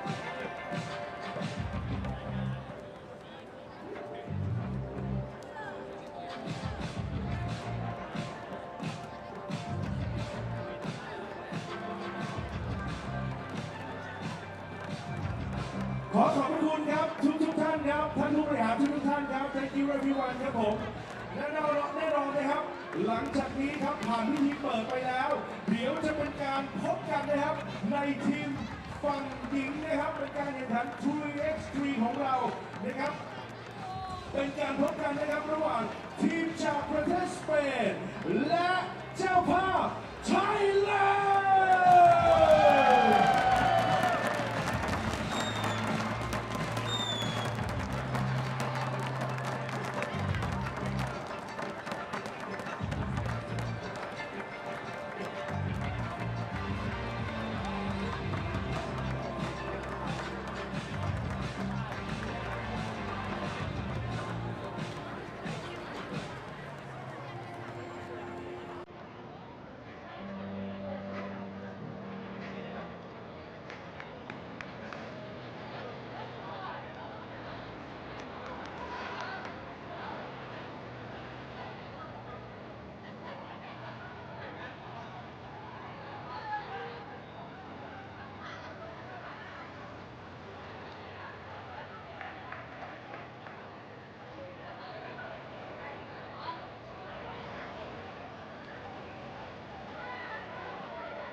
Alrighty, welcome back to the FIBA 3x3 Red Bull Sponsored Champions Cup 2026.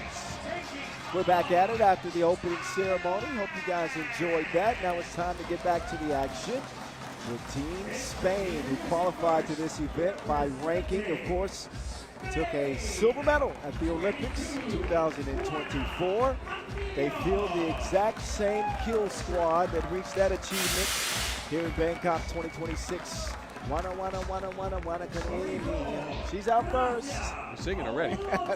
Yeah, Alonso de Armiño, who hit that incredible, unforgettable over-the-head shot to get Spain to the Olympic Games at that OQT in Debrecen, Hungary. There's a future HOFer, a Hall of Fame. Viva Las Vegas. Vega Jimeno. One of the best all-around players in 3x3 history. A knockdown shooter from long range. A-level passer. And speaking of shooters, is there anybody better than Lorena? I don't think so. Sandra Iguedavide. 41 is the new 21 for her case. I feel you. Not in my case, though. No, maybe not for us, but for her, she's still hooping and still the centerpiece of Spain's squad. Who will they face? Oh, homestanding Thailand. What will can they pull off an upset? Well, they did last year. You might not remember this, boss, but Thailand opened up last year's Champions Cup with a shocking win over France. You say you won't remember that, and I sure don't, because on that day my son was born, so I wouldn't watch it. That's all right. But they beat France. It was the only win of the Champions Cup, but it was a big one. They returned one player from last year's squad. I don't know if that's good news or bad. That's good news. There she is right there. Sapavati, Pinchuan. She's back after scoring 9 points in that upset win over France. Watch out for Kwanakwan Pradropsu, Sasipon Waktapa. And Srefa Fetnin also. Srefa Fetnin. Look, the Pradropsu, Waktapa, and Fetnin, I watched them on the women's series last year, where they played for a commercial squad, Bangkok CT. And their only appearance on the women's series last year, they came in 4th in Chengdu and showed out. Watch out for their offensive firepower. They might have a little bit of an issue with Spain's size, I'll tell you that, but they are crafty players. They can get to the rim. Some of them can hit some shots as well. I like what I saw from them last year, I'm telling you. Size and speed and shooting. Sandra Iguedavide is as knocked down as they come from beyond that two-point stripe. Has an argument for the best shooter in 3x3 history. I think Vega Jimeno can be in that conversation as well, but I think the best attribute for the Spain team is their passing. They really let the ball do the work for them. Perpetual movement. I mean, this team is chemistry personified, and there's a reason they've had the success that they've had. They are two-time European champions, most recently in 2024. Have not won a World Cup yet, so still some boxes to check for Team España. That would include the Champions Cup medal as well. And they are one of the gold medal. Yes. They got the silver last year. Yeah, gold medal is what I mean. Okay. Yeah. We'll see how they start off this campaign. They are heavy favorites in this one, and one of the favorites in the competition for the women, along with Canada and the Netherlands, of course. Yeah, most definitely. And the United States. Yeah. Don't leave the red, white, and blue out. No.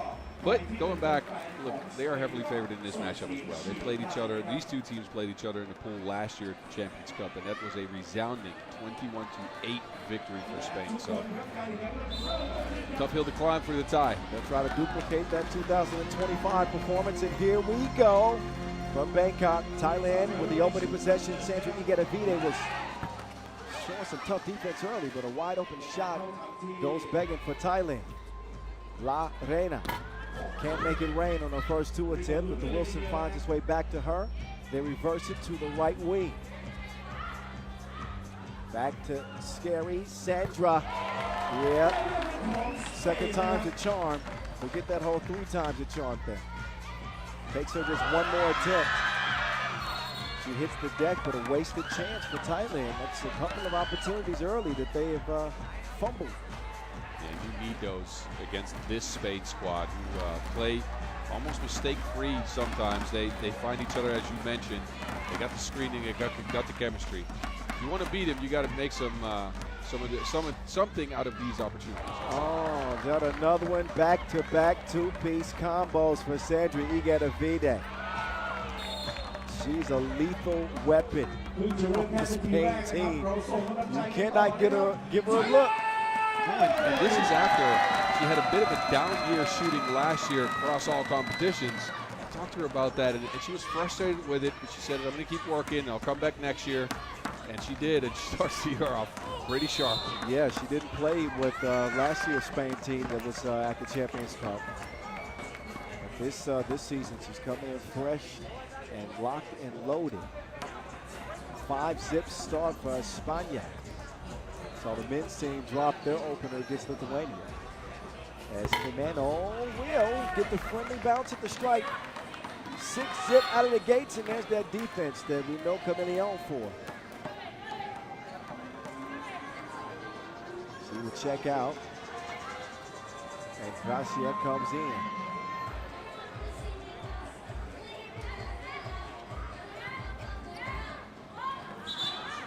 A lot of dribbling.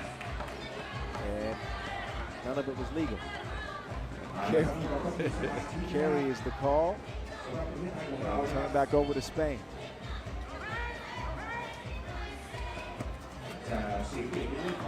Igedavide drops it off. The midi is off the mark. Back to Sandra inside to Las Vegas. And Jimeno can't convert it. Loose ball over to Thailand. Spain is just everywhere on defense. Physical, quick hands, deflection, strips. They're not here to win.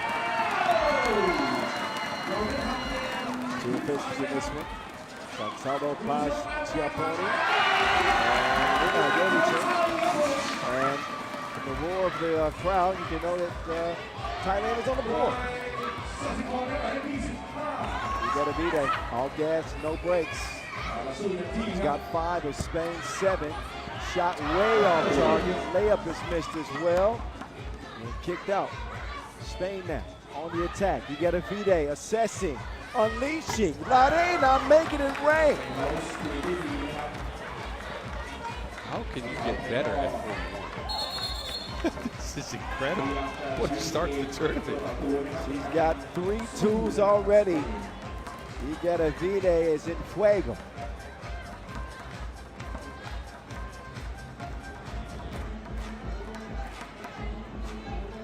(9-1) start. They're trying to find Vide again. Finally, some good defense from Thailand. Did a whistle in that scrum that sends Gracia to the ground.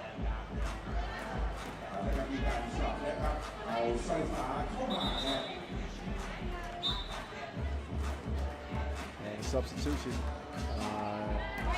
being made now. Vide with a quick breather. I believe that Gracia needs to tie up her shoe or something. She'll get that sorted out as her teammates try to make good on this possession. Camillion with the ball fake, drops off the dish inside. And that's easy for Jimeno. 2 is too long. Slick spot on the Inleo. Camillion help to her feet. Looks like she's okay. I think that wasn't anything worse. Get up, get up, get up, get up. Can you do that? That's a dance move from your era, no? No. The splits. Hey, man, you gonna throw me back like that? I'm sorry. 10-1. Make that 10-2. Who's in for that layup? It's Fenton. Gracia inside. She's fouled from behind. And will shoot a free throw. The 4th foul now on Thailand. Spain have not picked up a foul yet. Hoping to pick up another point. Try to extend it up to 9. Yeah, Spain so far in the game shown a tremendous amount of discipline. Against Thailand's defense, you can get a lot of looks, and they keep finding the right one. Nice drive, but good defense to prevent that make. Take another shot at it. Thailand, that is. Turnaround J. No bueno. Vide will give it up. Jimeno, chunk the deuces. That's strike time. Fetnik, turn around when I'm talking to you. Spins and converts off the window. Ladena. Get it up now. The 2 future Hall of Famers, Sheridan Wilson. Come up empty on that possession. Got a foul here. First on Spain as we headed to a media timeout. 6:17 to play. Has been all Spain. 11-3 they lead. We talked about how they got here. So what's good to see with Spain is the fact that shots are falling. I remember last year, right? They played in the World Cup. Got a bronze medal, as you remember. That's one of the hardest bronze medals I've ever seen. They struggled with their shooting. They struggled with their rhythm. They struggled with their chemistry early in that tournament and pushed through to get at least a medal out of it. Maybe that's lifted them some, but they are starting 2026 off on a way higher note. Yeah, definitely coming in this season with something to prove. They went medalist at the World Cup. Big disappointment for the Spain women, who looked like they were going to be one of the stronger teams in that competition. I believe they finished 7th. So here they are, back again at the Champions Cup with an 11-3 lead over Thailand. No home cooking for the Thai squad yet. Ooh. That was a glass breaker. Missed badly late in the shot clock.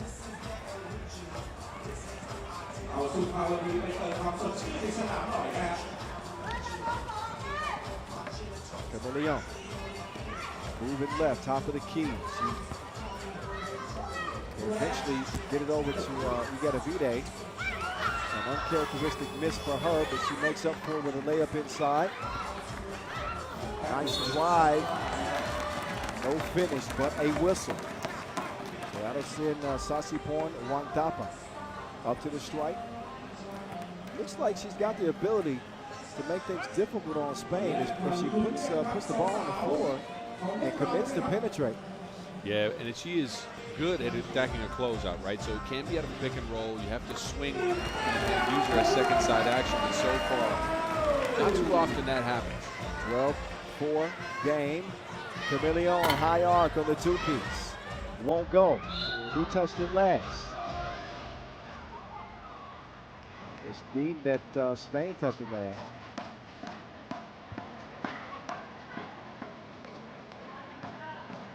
So each one will open the possession.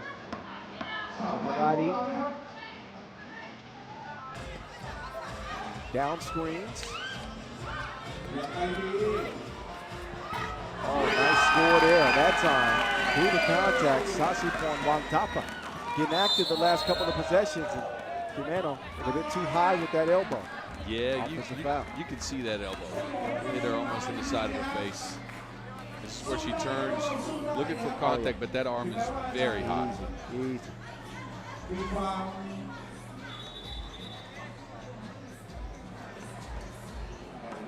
was a maintenance issue on the floor, a little bit of a slip spot that our grounds crew will take care of quickly. Spain looking like they're going to take care of Thailand quickly at 12-5 game. With a score like this and over half a game to go, it's just a matter of staying focused, right? You want to close this game out quickly. You don't want Thailand to give Thailand any incentive, any feeling that they can come back in this game. I don't think they got to worry about that. Not right now. It's 12-5. No, and I know what you mean. What I'm saying is, if you lose some focus, if you lose that discipline that you've been playing with so far, it could give Thailand an opportunity, right? And that's what you don't want to happen. You want to keep your momentum. Point received. 5:08 left to play. Spain have yet to take their foot off the accelerator. FIBA 3x3 2026 ในฐานะเจ้าภาพของประเทศไทยนะครับ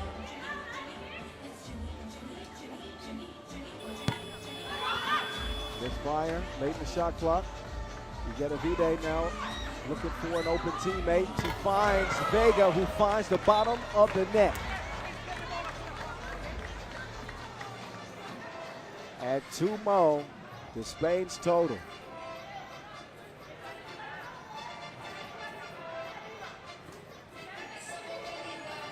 So Thailand have got to be a little bit woozy after taking all of these shots from Team Spain. It's 14-5, and it don't look like it's gonna get any easier. Ooh, they might have got away with a foul there. And that drive looked like they might have been kicked. But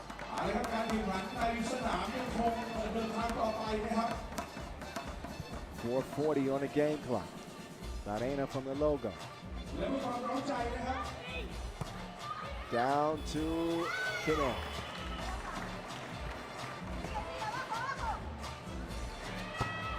Body won't fall. So Gracia will get it clear. We got a Vida.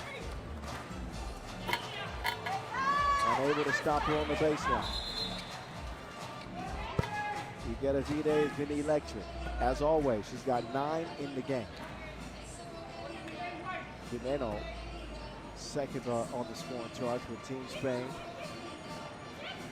Different game, same story for them. That is the 1-2 punch.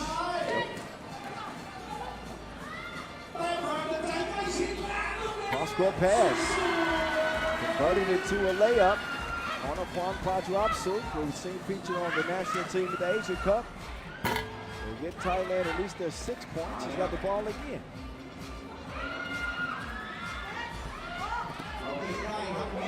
Suffocate defense. A technical called against Jimeno for flopping. Yep. Got hit with the screen. I think she showed it a little bit too much. That's a risk you're taking, you know, a veteran risk once you say that. Well, they're going to argue their case, but it won't change anything. You be the judge. Actually, that's not the replay. Las Vegas showing the offense. But a 10-point lead late in this game. I don't think there's a lot that Thailand are going to be able to do to make a difference.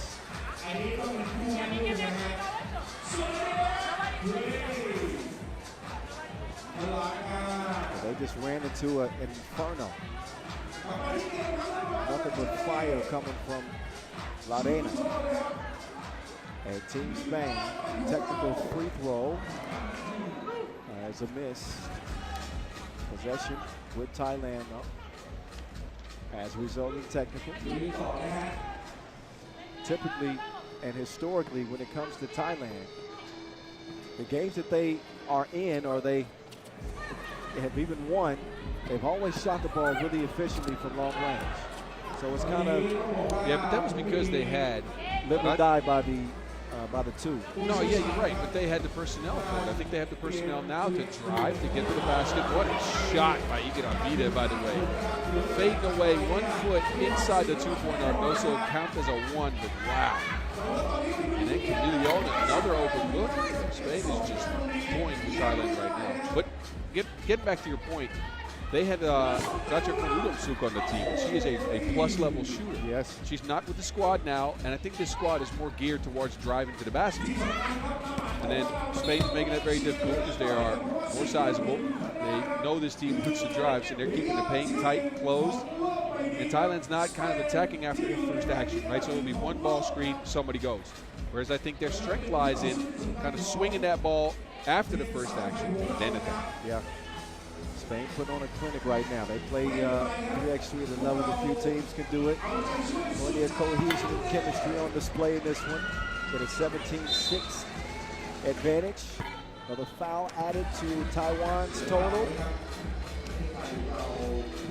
That gives them 1 more to give before they're in the penalty.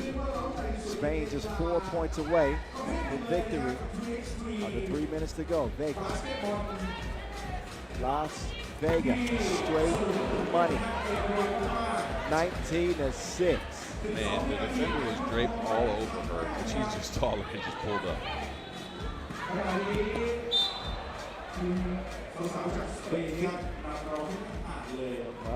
Gracia. Fresh 12 for Taiwan. Or Thailand, excuse me.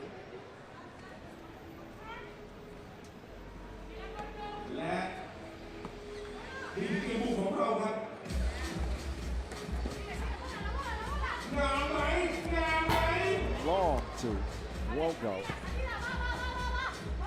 And it's not a matter of if, it's just a matter of when. It might be coming right now. Never mind. Oh, man, on foul. It was on the way up, so bring the kid on up to the strike. Devastating. Yes. That is just a thing of beauty. Normally you see those lobs, she just put it right on the spot. Devastating 1-2 combo on offense in this one. And on Igor Avida. Going stroke for stroke.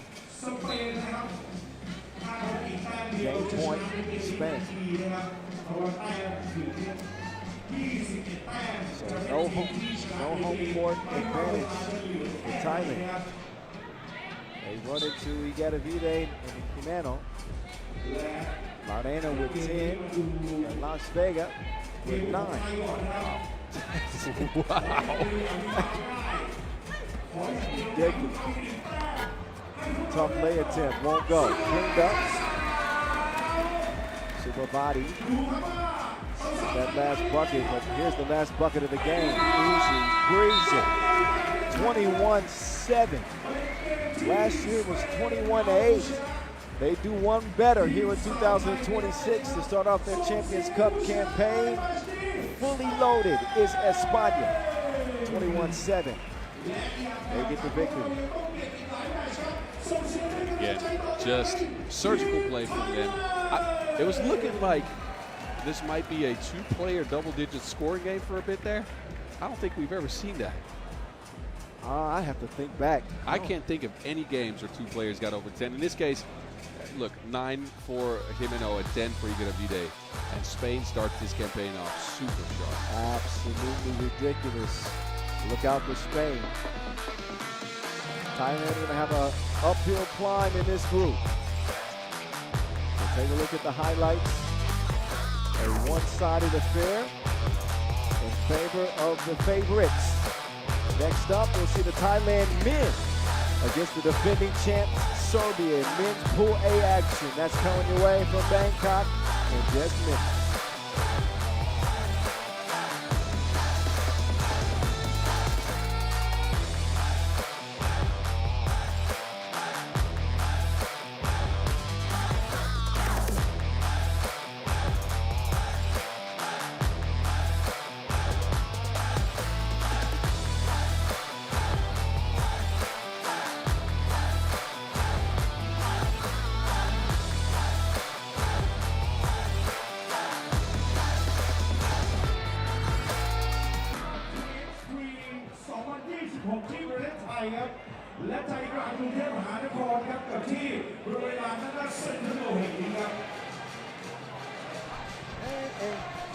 All right, right on schedule out. Back to the men's side of the competition.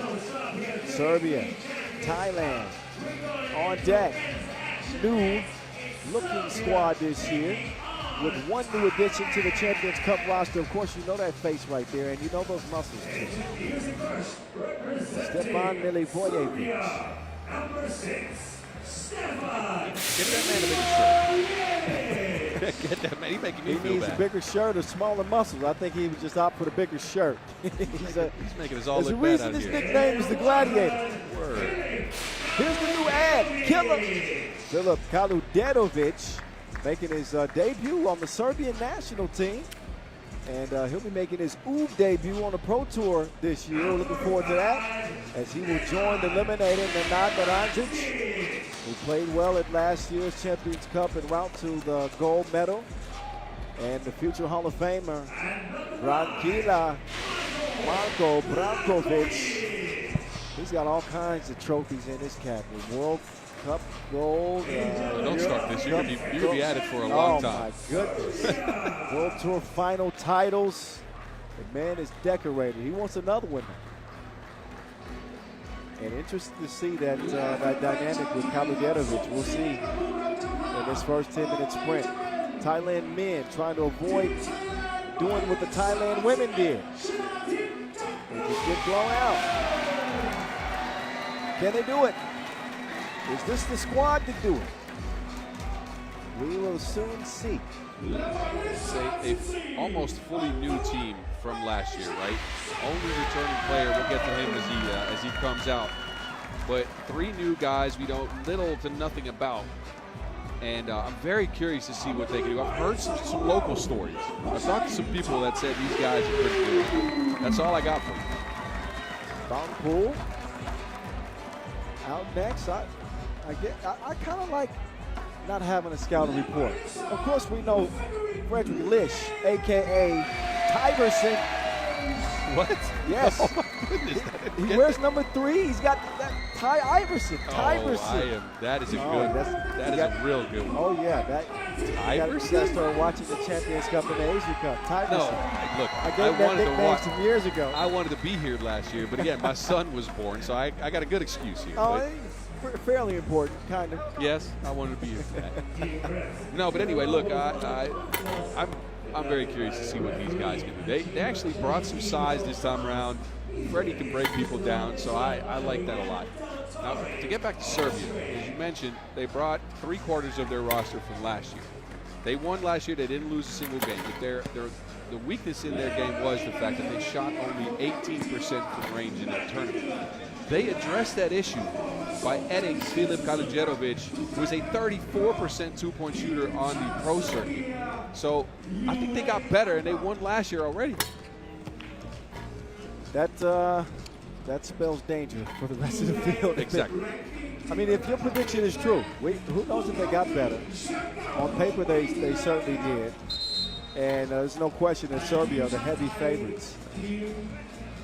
It's no disrespect to the Netherlands and the USA, but they are the defending champs. And they deserve that favorite tab.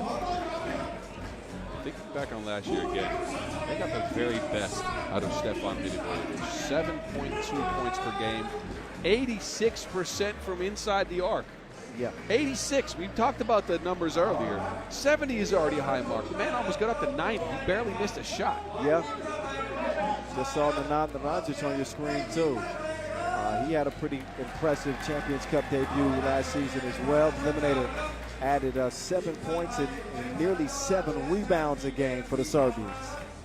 And he'll take the floor with Kaludetovic and Milivojevic. The Gladiator opens up another men's contest here in Pool A. A quick whistle against Tyverson, trying to stop that drive of Milivojevic. The voice of 3x3, Kyle Montgomery in your ear, and the Mountain, Bas Rosendahl. Milivojevic with the rock from the logo inside to Narancic. Didn't have quite enough lip to throw it down, and he gets denied, but not clean. Foul called on Drakwawan. Contact, it looked like on the left shoulder, maybe. Right hand got the ball. I saw that. The left shoulder was also touched. You're right. You're right. Narancic, smooth stroke and a charity strike. Serbians first on the board. Lish with the dish. Finger licking good.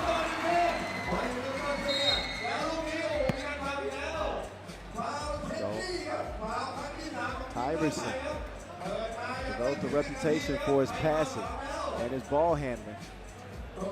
Yeah, that man's bringing the pad thai, that's for sure. And this is, I got to look up how old he is, but you know, he ain't no youngin' no more. It's 36. 36. Here's Lish trying to get tricky with it. Lish, that one's broken up. Rakovic knows a little bit about passing. Hard to fool him. As the Serbians will take over. 1-1 start, minute in. Game number 4 of a 12-game slate. Here we go. The Beast up to Killer.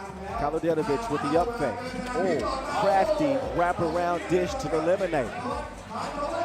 Don't think of Kaludetovic so much as a passer. He's been relied upon for his scoring, but in a new system this year, I think he's going to have to pass more. We're going to see that skill set on display. Well, he also had a bunch of screeners last year that learned to pop for the shot, right? So that changes things a lot. Now he has willing rollers in Brankovic, but mainly Narancic. You look at that push-off on Milivojevic. Another tie foul. He hands you early here with 5 personal or team fouls after a minute. Is that good? No, not at all. One more foul to give for Thailand. 7th foul will have Serbia shoot free throws the rest of the way. Tyverson told to go home. Got his ball rejected by Narancic. And then Nenad on the attack, but an offensive foul.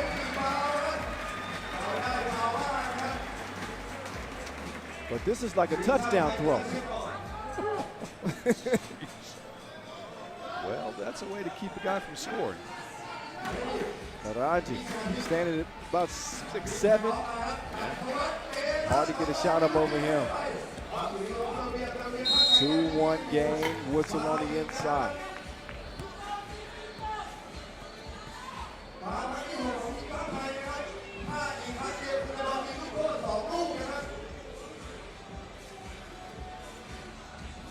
Sixth foul on Thailand. Inside they go, Brankia layup line. Tyverson trying to get rid of Milivojevic.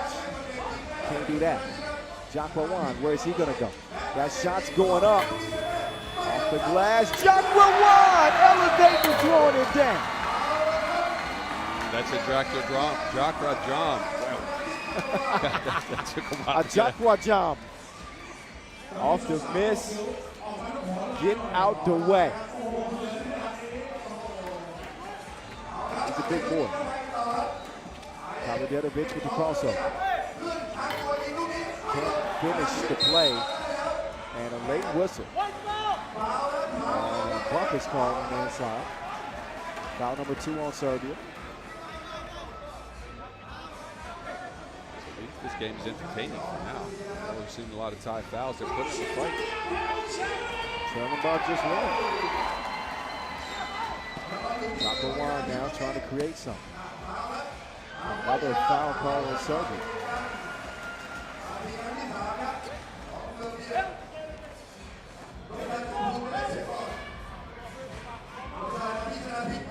Fairly mild conditions. Very Bangkok. The condition so important in the way this game is played. Non-stop, fast pace. I see Lish at 36 struggling with it just a little bit. It's the pace, but for him it might be the fact that he is the shortest player, maybe even in the tournament. And he's struggling with the size for the Serbian squad. Look at the 7th foul. We've been at it for 2 minutes and 15 seconds. We've got a long way to go. Potentially a lot of free throws to go. Rankovic, first of 2 goals.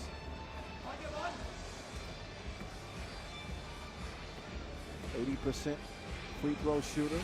The Pro Tour. He converts to make it a 3-point lead for Serbia. Ball screen is set. Good look.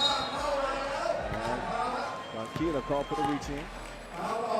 Didn't want to give up an easy layup, so he'll check out. And Thailand will get reset.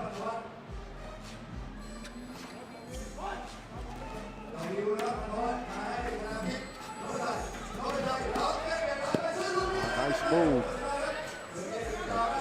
No layup.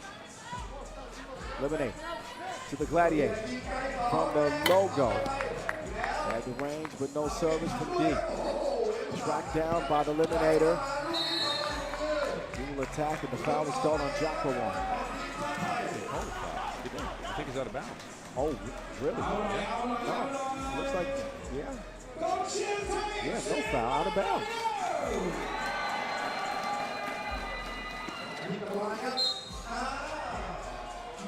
Whistles are active in this one.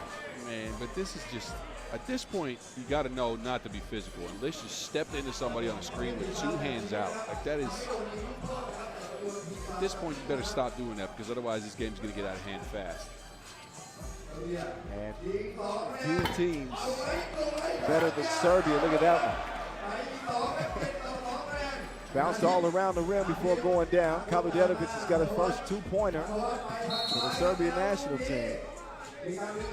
But when it comes to exploiting deficiencies and mistakes, they are the best at it. They're the best at it. They are the best at it. They're surgical. Any weakness they find, they'll go straight at your throat. And you can see they're attacking the people that they think are going to foul them. They're getting open layups because their screening game is so crisp.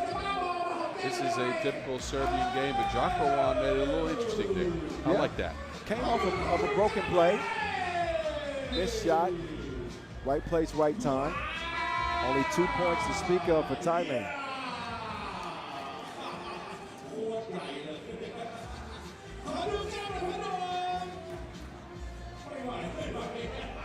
Back to the action. So a Spain women's blowout over Thailand. The game prior to this. And so far, Serbia asserting themselves in the 7-2 contest. Killer left lonesome. Can't get the score, but it's Jocko Wan inside. Don't look now, Boz. That's the 9th foul. Now we got to start talking about the double penalty and what that means. Oh, boy. So every foul from now on that Thailand picks up, it'll mean Serbia heads to the free throw line. We'll get 2 free throws, and then we'll get possession afterwards. So, yeah, this is not a good spot to be in with 6.5 minutes left in the game. Yeah, could just be a free throw shooting clinic the rest of the way for Serbia if Thailand can't somehow stop fouling. It's been a hack fest for them in just 3.5 minutes of play. And Eliminator good on both from the stripe. 9-2. Lish, quick hezzy. Tyverson to the cup. And he sold the clip. What was, just made that? He had the peanut butter and the jelly on it somehow. I don't know how he did that.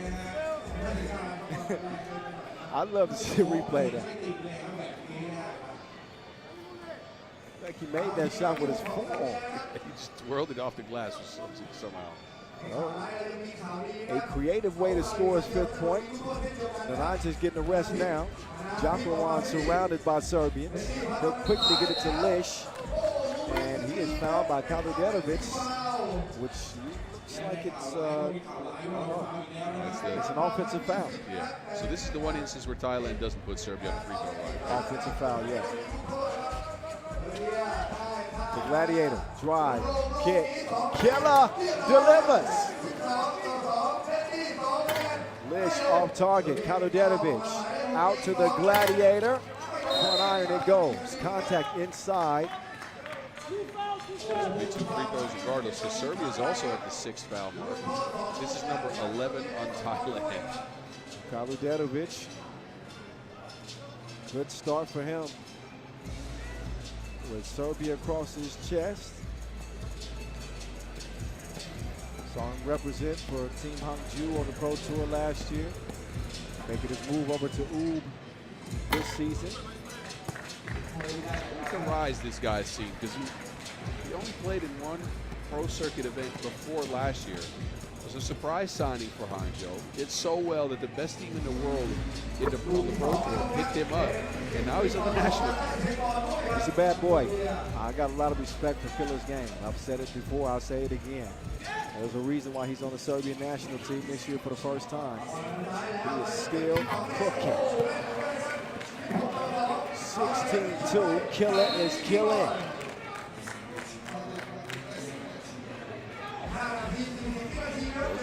His addition would mean they would shoot the ball a lot better. He's knocking them down left and right.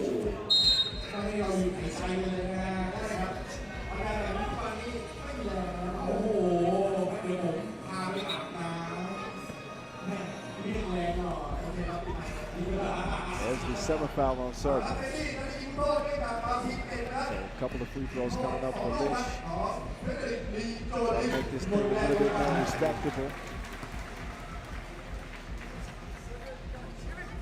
13-point advantage for Serbia with 5:38 to play. We will likely not need all of that time. The game continues trending the way that it has been. Kaludenovic over to Naranjic, around comes Milivojevic. Ball fake from Naranjic. Naranjic pulls up and gets his lunch pack. Got it up, but not in time. Oh, nope. Not in time, shot clock violation.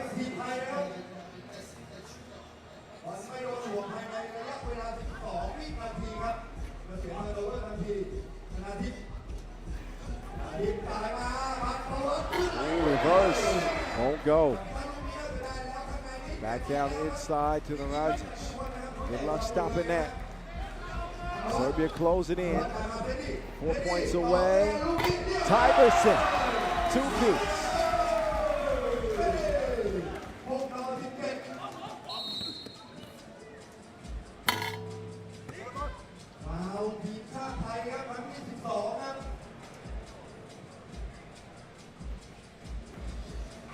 Another foul on Thailand. It's Naranjic at the strike.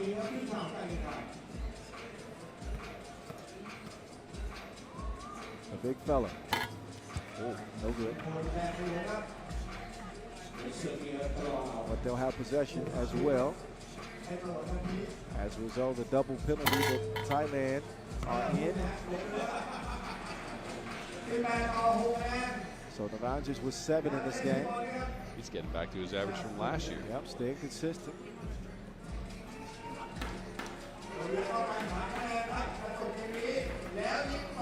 The Gladiator, all wet, all net. Both he and Kaludenovic have been great from the outside. Tyverson trying to cross up the Gladiator. Had him lost in the pad Thai sauce. That was delicious. Oh, it looked like good defense early, but when he threw that spin move in there at the end. No, that got him. There's Mish showing some life for Thailand. But he's got 6 points, but I think it's too little too late. I know it's too little too late. That is your game, ladies and gentlemen. With 4:10 still left to play, the Serbians surgical as they do away with Thailand in an easy W to start off the 2026 title defense here at the Champions Cup. So that's that for that. Yep. I did like what Lish was doing down the stretch there. Right? Give me some more of that, Thailand. Let's go. Yeah, show some life, but not enough. A runaway victory. Serbia 21, and what did Thailand have? I forgot. 8. 21-8. Deal is done. All right, we'll step aside for a session break before we get back to the action. And when we do, we'll go to Pool B in the men's competition. Madagascar and Australia. 6:05 check ball, about 10 minutes away.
All right, Central Roll FIBA 3x3 is from the street. High up in action, non-stop action, but right now, please make some noise for your skateboarders from Red Bull.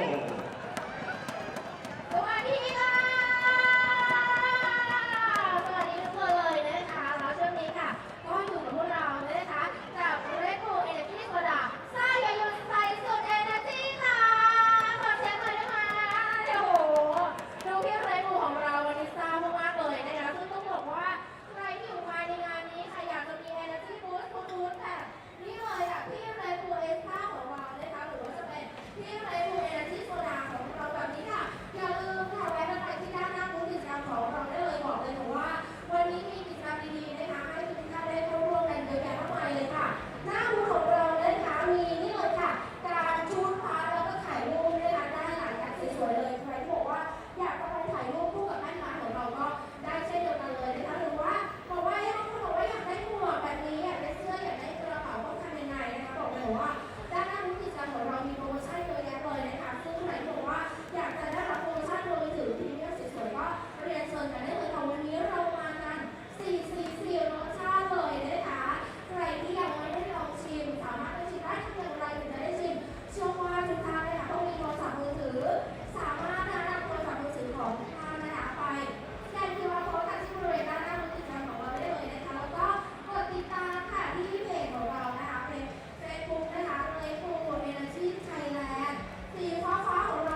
เป็นหลักแล้วก็ทีมสเก็ตของเราจะทำอย่างนี้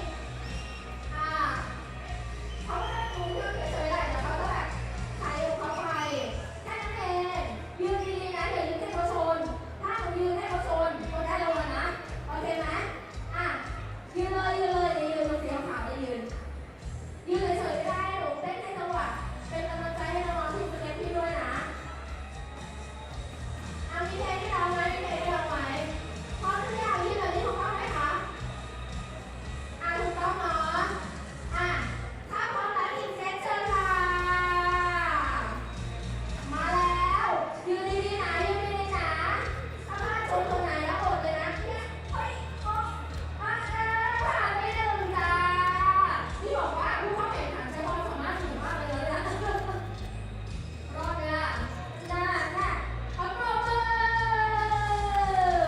จริงๆแล้วตอนแรกเราจะให้น้องกระโดดข้ามแต่พอดีว่าพื้นสนามแล้วก็พื้นล้อของน้องมันไม่สามารถที่จะเท่าไหร่แต่ไม่เป็นไรอันนี้ก็เป็นการโชว์จากน้องๆนะน้องเต็มที่แล้วข้างสนามปรบมือให้เด็กๆหน่อยค่ะโอเคเดี๋ยวรับของรางวัลแล้วเดี๋ยวเราถ่ายรูปร่วมกันนะคะนี่เลยทีมสเก็ตขาถ่ายรูปกับน้องด้วยลูกมาเร็วเดี๋ยวถ่ายรูปกับพี่มาขอด้วยนะคะยืนชิดๆนะคะยืนชิดๆกันมาเลยมาขอถ่ายรูปหรือว่าเข้าไปน้องแคร์ครับน้องแคร์1 2 3นี่นะคะทำหน้าแบบกูนะ1 2 3เย้โอเคขอบคุณมากๆค่ะขอบคุณทุกคนเลยนะคะที่มาร่วมสนุกกับกิจกรรมของเราวันนี้กิจกรรมตรงนี้ของเราก็จบแล้วแต่ว่าด้านหน้าบูธกิจกรรมยังไม่จบนะคะใครที่บอกว่าอยากมาร่วมกิจกรรมของเราก็เรียนเชิญได้เลยค่ะกับเล่นโพลที่สระซ่าอย่าหยุดใจสุดเอ็นเอ็นเจขอบคุณค่ะ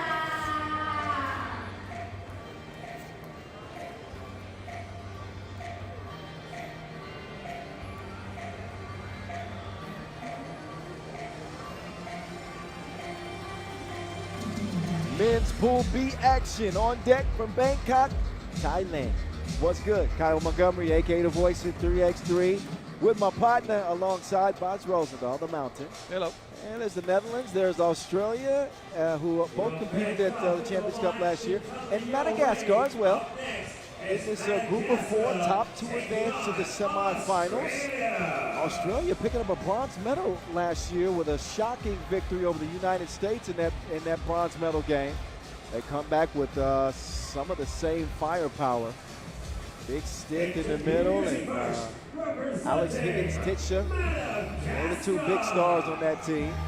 More on them in a bit, but speaking of stars, let's take a look at this Madagascar team. Reigning Africa Cup champions, 2-time back-to-back. We talked about this team on our podcast. Yes. Word on the streets, by the way. We place the E's with 3s, and that's where you'll find us. And we said if there's any team with the potential to be a sleeper, it is this Madagascar team. You want to tell people why? Yes, they are a potent offensive team. Mainly the 2 scoring guards that they have, Livio Ratianarivo, and the next man coming out, Eli Randiamampionona. Woo, you did that pronunciation. Well, almost. Ooh, I can't even do it. Just Eli grew a beard and everything. But no, these two guys, they are some of the toughest shot makers in the game of 3x3, right? When they're on, it does not matter who's in front of them. They'll put a bucket right in your face. Now look, can they get to that is the question, because they are definitely not as sizable as this Australian squad. But if they get it going, they are dangerous. Well, don't sleep on Salendrani as well. He put up impressive numbers last year.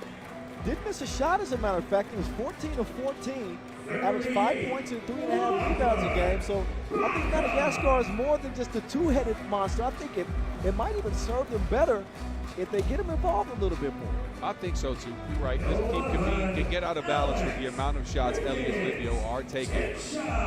We'll see. We'll see. But they are well versed in 3x3, and again, they're here because they won the Africa Cup.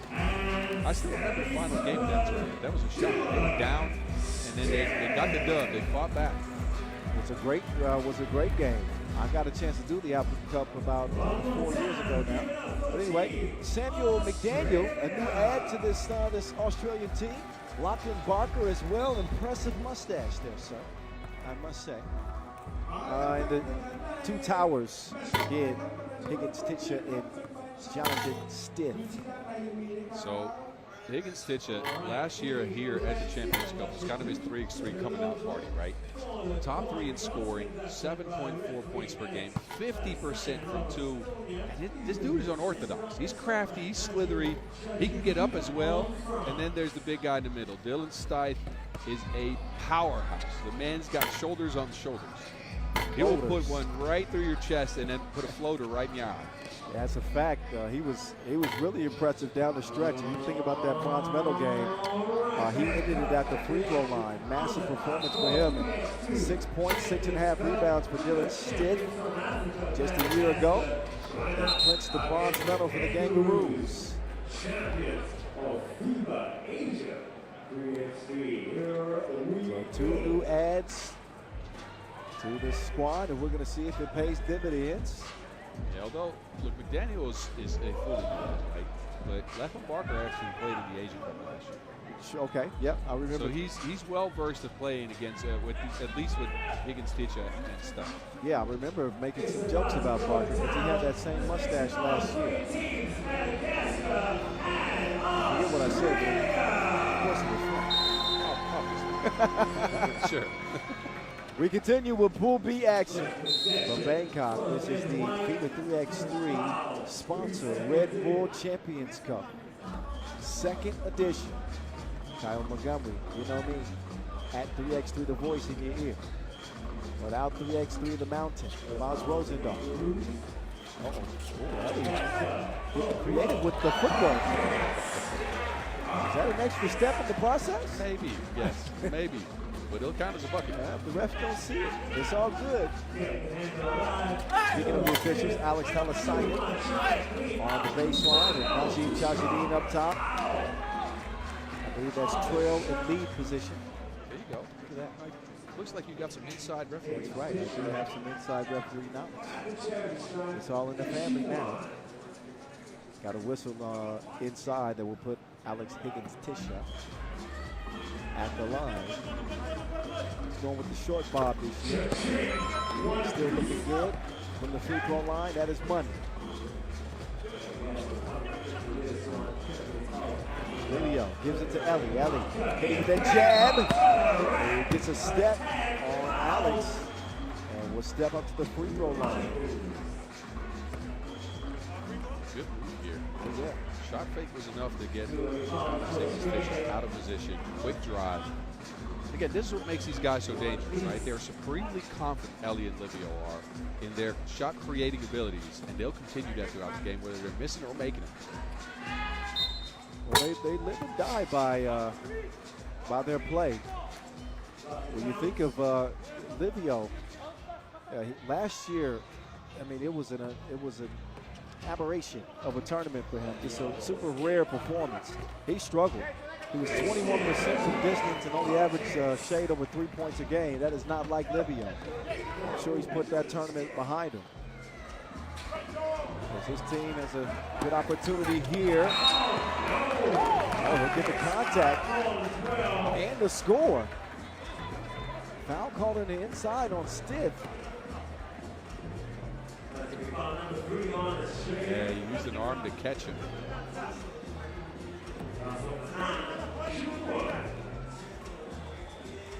One free throw. So Madagascar already in front. And that'll go.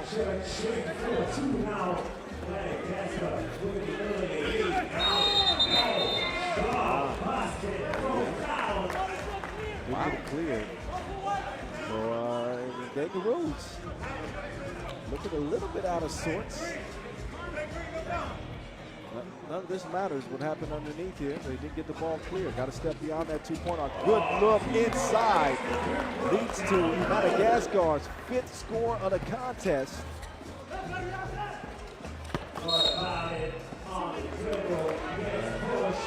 Here we go. We talked about this on the pod as well. We said, this is no disrespect to Australia, but we said that Madagascar's best chance at an upset would be this game. Yeah. And so far, It's working out.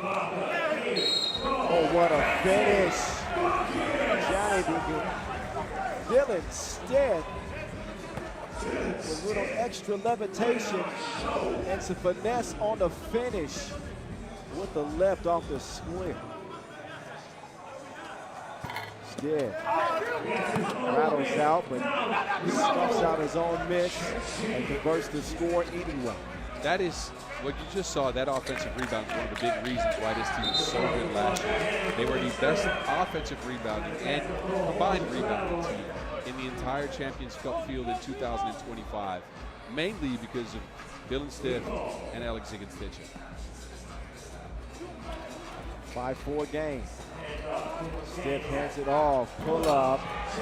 Butter from mid-range. Bucket from McDaniel. Evens this thing up. Now we from the mid-range. It won't go. Barker. He'll clear it. Right side. Skips it inside. McDaniel. He's held up by Livio foul.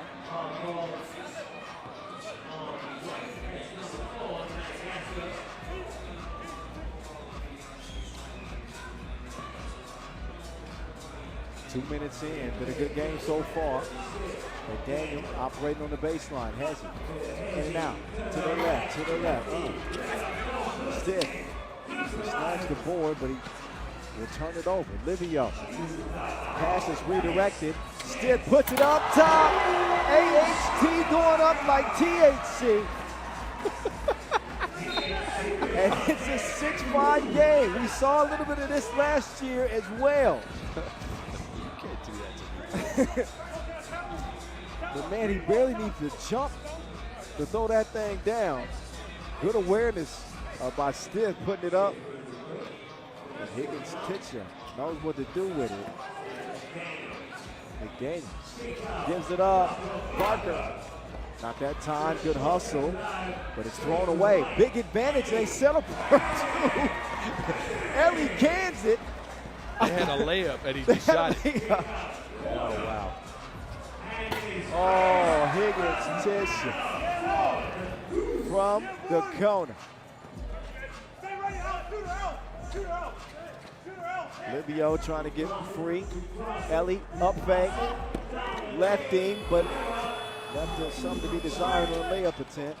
McDaniel, no hesitation. And he won't hit that. Wow. Alex Higgins-Titchen. In the corner that time, he hit absolutely nothing. Now it's Ellie. Eyeing another score. Extra pass is made up to Livio Black. This is exactly what I'm talking about. 9-8. Oh, there's Barker. I couldn't use it. It's the weirdest dog. His last name is Barker. It's just the weirdest. I've never heard a dog bark like that.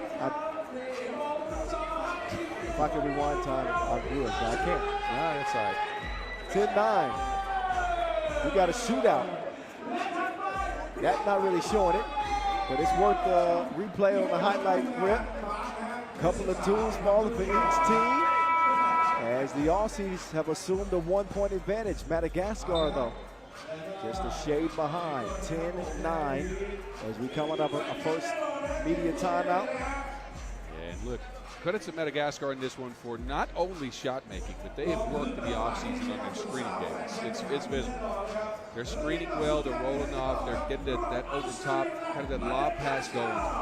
That's something extra to it. Well, we've been saying for quite a time, like, the talent for them has never been in question. But they never had a system. They're developing their program, and the more 3x3 we've seen them play, they've gotten better every year. And now you're starting to see that they have a more systematic approach as opposed to relying on ISO game. Stiff on the attack, he'll get nothing. We got a couple of strong interior defenders with this Madagascar team. And Rasolo Manana and Solendrani as well.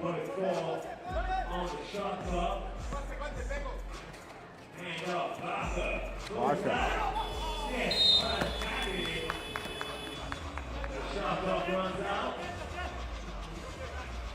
One at a time on that one. So Madagascar will take over. Livio to the elbow. Alpha, turn around, won't go. Stiff will handle the rock himself. Higgins Tisha scoops it over. McDaniel won't go. Livio has it cleared himself, trying to get rid of Higgins Tisha. Oh, bad miss. Stiff with another board. And another 2. For 8-6.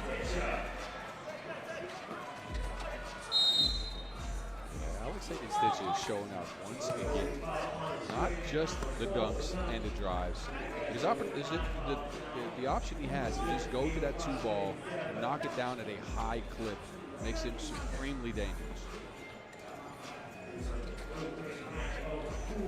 Ball fake. So that's Grady.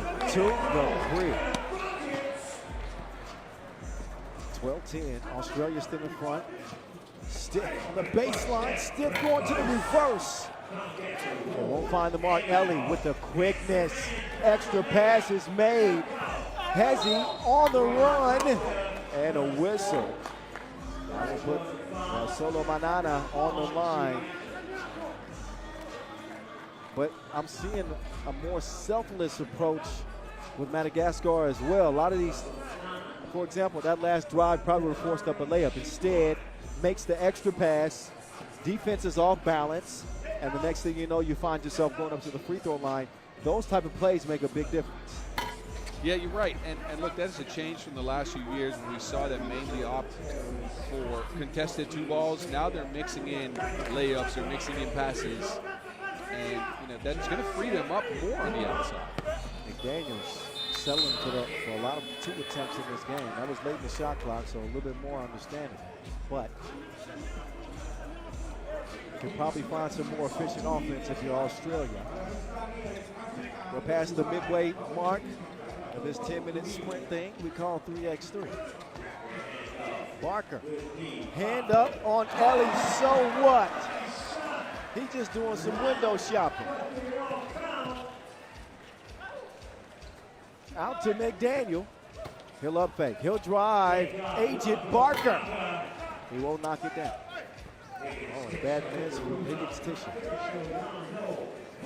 Ellie, all fine. 12-12 tie. Higgins Tisha trying to get around Livio. Foul called on Livio. It's the 6th on Madagascar. It's a pretty even matchup so far with the Aussies. Maybe the supreme overall individual creation as far as talent goes. But Madagascar's making up for good screens and some shooting this one. Australia. Nothing but net from Alex Higgins Tisha. He's been a bright spot. There's some defense.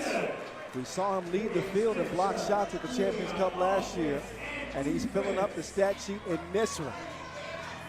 Go back from where you came. That's the length of that frame of Higgins Tisha. They get a rest. They deserve it. The other did. Stiff. Slicing through the defense, but he will lose it out of bounds, it seems. And I believe it'll be Madagascar possession after this media timeout. We're past 4 minutes to go. Australia trying to hold them off with a 14-12 lead. Australia's being carried right now by Alex Higgins Tisha. He is hitting everything he's getting. Open shots from 2. I think he's knocked out 3 2 balls already. A couple buckets inside as well. This one, they shot off the glass from Nelly. So Madagascar is responding with some difficult shots here. They went away from screening a little bit in the last minute, I feel. Madagascar with a long trip to get here to Bangkok, some 4,250 miles, 6,800 kilometers. I know that's how y'all measure things. Most countries actually do. Yes, I guess so. You're right. Smarty pants.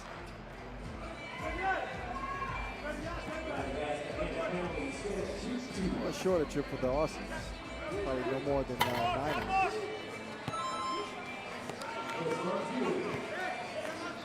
Stiff. Makes it a 16-12 game.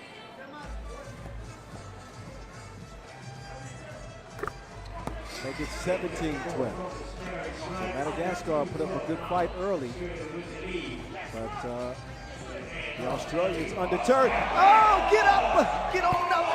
Get up! Oh! Oh, no! He made him have a seat.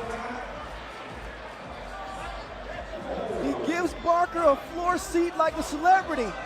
He about to be famous in the wrong way. No. Oh, 17-16. Oh, there's a big two. We got a 1-point game, boss. Let's go. Southern Drain, he drains it. And Alex Higgins, Tisha still going to work. It's the night shift for him. Backdoor cut, Ellie mishandled it. That is a big fumble there. Madagascar would have pulled within one with a wide open layup, but Ellie just took his eyes off of Wilson. So it'll go back over to the Kangaroos. And a delay of game warning on Southern Drain on the check ball. So the two stars are shining for their teams respectively. Ellie with 8 points for his squad. Alex Higgins, Tisha with 9 for Australia. McDaniels, the shorty won't go. Livio with the rebound, and here we go. This is the type of game, as far as Australia goes, that you don't want to be in with Madagascar. Because if it remains a tight game, Madagascar's got those crazy confident shot makers at the end there. So that's scary. This game has turned out to be pretty good. Fun game, man. Maybe not one you would have had marked on the schedule, but here we are. Ellie, pull up, midi, rolls out, rebound to Ellie. He'll kick it out to Livio. Livio with the heavy cross, finds, oh, what a finish over Alex Higgins' Ticha. Solomonado with that last bucket.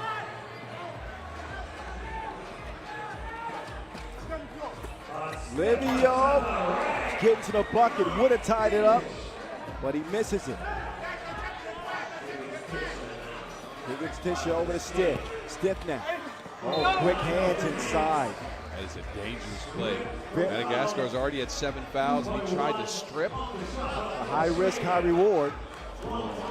He doesn't get whistled for the foul. I'd say that looked more like they didn't get the ball forearm. And it leaves Australia with 2 seconds to get a shot up.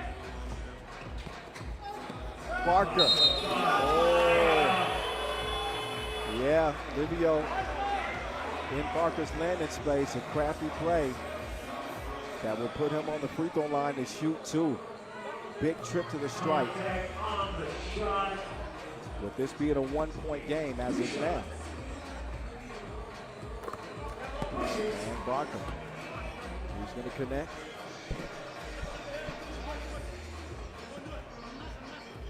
LJB. This is the second.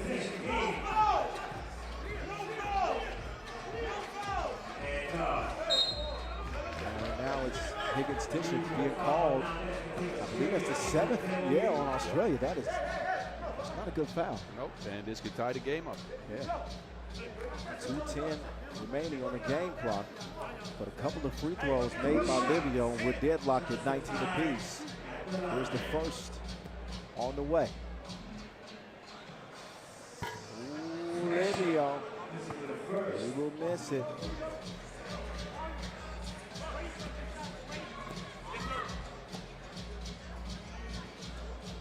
Livio, oh, will miss them both. Expensive misses. Stiff, broke his own ankles. McDaniels, crafty up fake, great ball movement, and Barker hits the 2 that gets the win for the Kangaroos. Hard-fought game by Madagascar, but Australia would not be denied an explosive performance from Alex Higgins Ticha. And how about Barker as well? Big game for him. Lachlan John locks it up. 21-17. Australia over Madagascar. The way to push through down the stretch here from Australia. Look, again, they foul, they put Livio on the line. He misses, and they go straight back to work. Good offense. They get Madagascar off their spots, and they get Barker a look. He drains his first 2 to finish the game. So here are the highlights from a fun game to watch. We have some highlights. We definitely got a top fiver. Oh, yeah. In this one. Oh, yeah. Oh. But the win goes to Team Australia. Congratulations to them. We keep things going in the men's competition. And this is one you would have had marked on the schedule. USA and the Netherlands coming your way from Bangkok.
All right, here we go.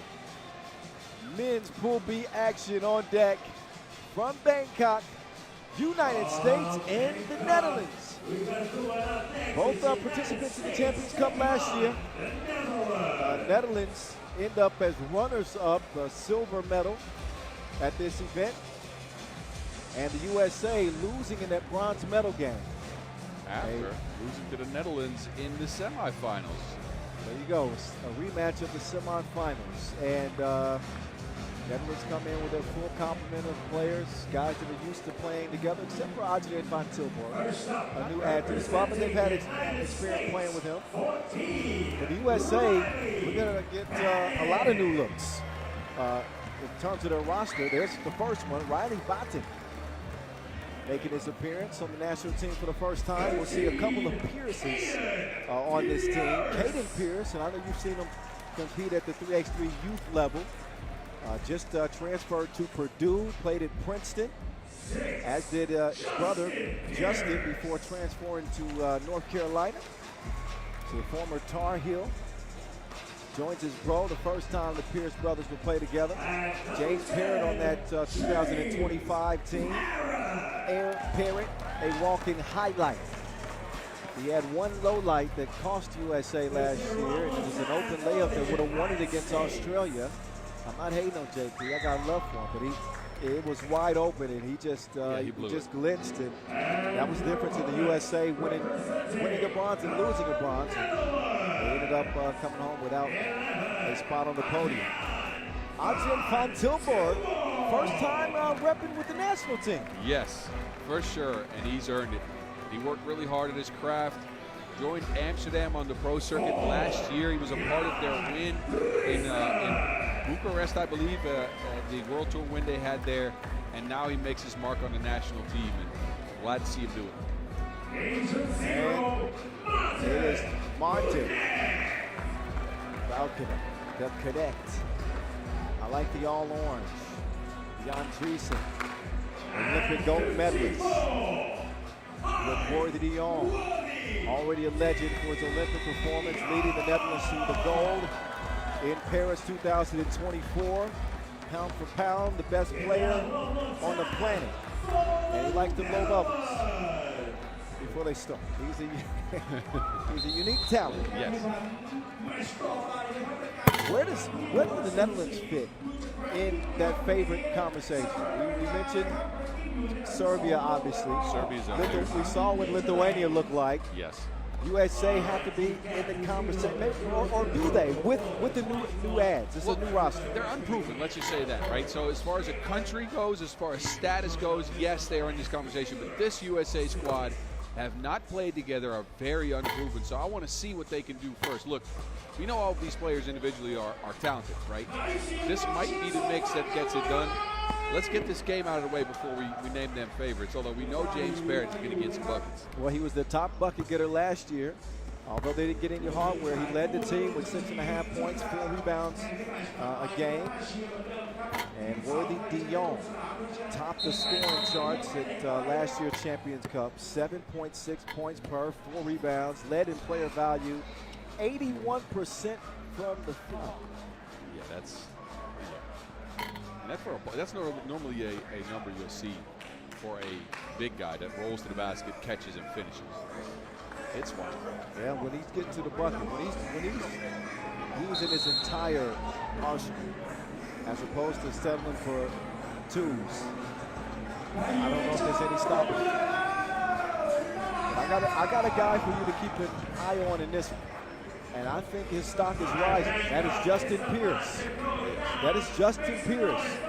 We saw him take a step forward in his second year at 3x3 with Team London last year. And helping lead them to their first ever Masters title. He's coming into this year confident, and he's got his little brother playing with him. So the Pierce family well represented here in Bangkok. The Connect is plugged in. Hits his first 2 of the contest. Caden gets it up top.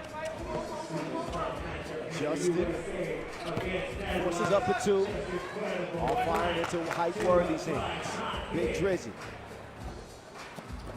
No drive. Nothing happening there.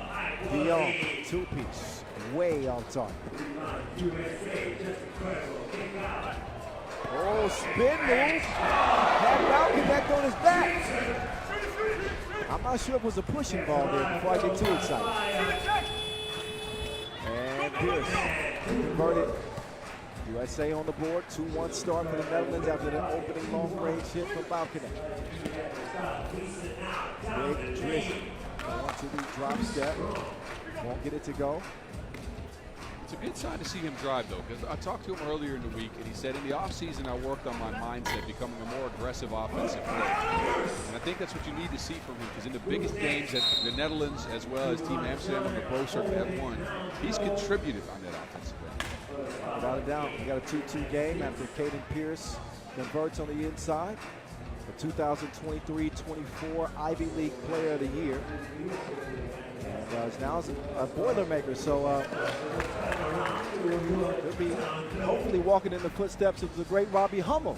Oh yeah, there you go. Robbie, y'all remember from his 3x3 days. And a teammate of USA head coach, Kareem Maddox. Shout out to Reem, the Madman. Second year coaching the Americans. A 3-2 contest. Martin. Ooh, lost it.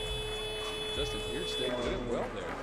Look, that was one of his weak points in the past. When he first joined 3x3, he was a minus defender, right?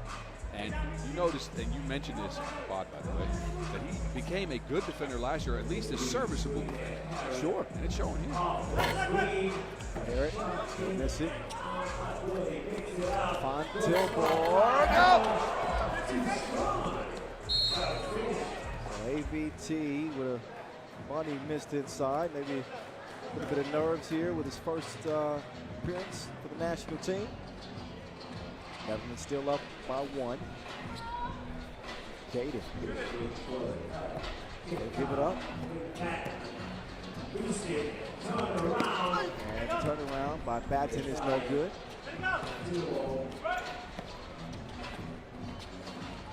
Worthy now going left. Worthy has it wiped away by Caden. It's really picking up.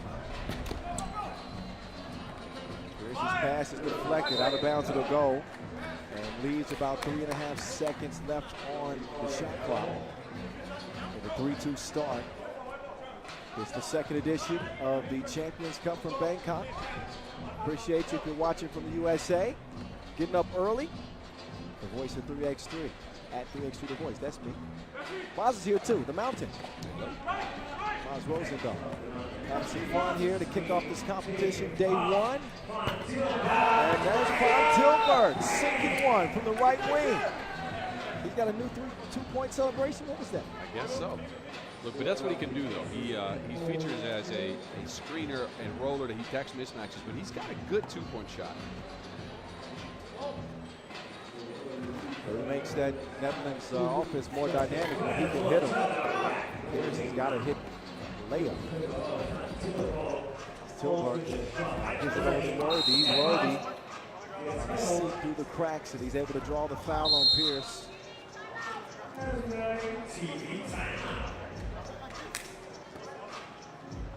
Worthy, one of the most, if not the most difficult offensive player to defend in the league because he's got such a myriad of moves that he can go to in his bag. And right when you think you got him, you usually won't. He plays on instinct alone and has a lot of stuff that he gets. Look at this. Not only an offensive player.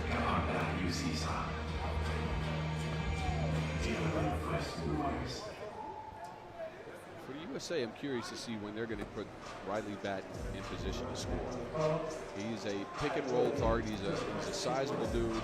I haven't seen him do too much with him yet. Well, he's got very little senior level 3x3 experience. I'm not sure what his 3x3 youth history looks like. Me neither, but I know he's played on a couple of teams in the past, namely Calabasas and Los Angeles. But he's now added to Team Miami, the third-ranked team on the World Tour. Coming into the new season, he's their biggest ad, right? So he has to have a certain quality that one of the top teams in the world respects and knows.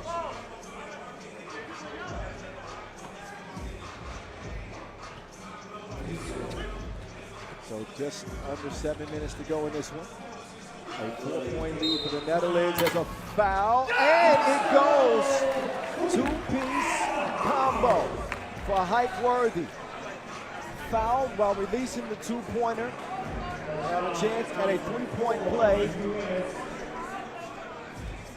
And a little bit of suspense as that finally trickles in.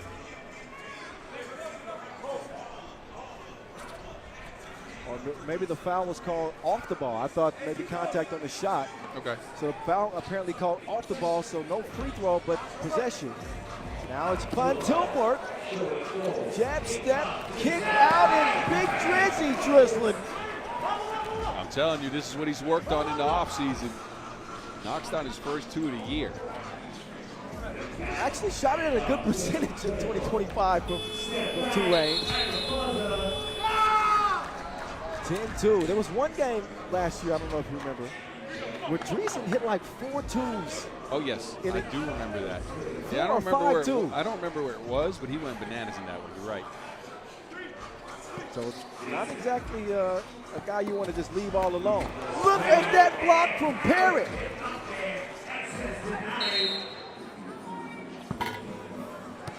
Man, seemed like he was floating up there forever. Go straight up, that's textbook, and go stretch Armstrong to deny Dreesen. Batting out to Parrott. Parrott cleared for takeoff. 10-3 though, Netherlands. All over the United States. Tilburg been tricky with it. And these two countries in 3x3 have developed a little bit of a history, I'd say, the last four years. You think about the Olympic qualifying tournament in Graz, Austria. Remember that was before Tokyo. That's where the Netherlands beat USA to get to the Olympics. I think ever since then. Yeah, ever since then. And before that was contentious even, because even in my days, I remember in 2016 we lost to the USA in the World Cup. 2017 we beat them. So like there was a lot of games between us. We always, remember I say we because I'm from the Netherlands. I played on the national team. We always wanted to beat them. That's the biggest basketball nation in the world. Well, let's be honest, the USA always has the biggest bullseye when they back Caden Pierce. That boy got bounced to spare. He didn't even drop step. That was all vert. Man, it's something in the genetics of these Pierce people. It's just ridiculous. Their brother Alec actually just re-signed with the Colts. Plays wide receiver for the Colts. And Caden still getting to work. So Alec is apparently the middle brother. Okay. Man, but they all look very similar. And I looked at Alec earlier. And I said, man, Justin and him could be twins. Their backyard, as brothers growing up, must have been a mess with Oh, basketball and football and all this athleticism. My word. Can't imagine. The now Boilermaker. He foils that one at the free throw line. 11-4, it'll stay. Here comes the connect. Can he connect? Not that time. Dreesen will somehow get it out to Worthy. Worthy, DeYoung, no good. Parrott crafty attempt on the layup, but he comes up empty. 11-4, past the midway point. And the USA need a spark. They need consistent offense. Gone are the backdoor cuts we've seen from them in the past. Gone are the flow, the movement that we've seen USA use in the past to get teams off their mark. Gone is the momentum basketball. They're going into pick and rolls and screens a lot now, leading to a lot of points. So Justin Pierce gets to the line. Oh no, he will not. That's an offensive foul. And you can see Von Tilburg got the worst of that. Right on the chin.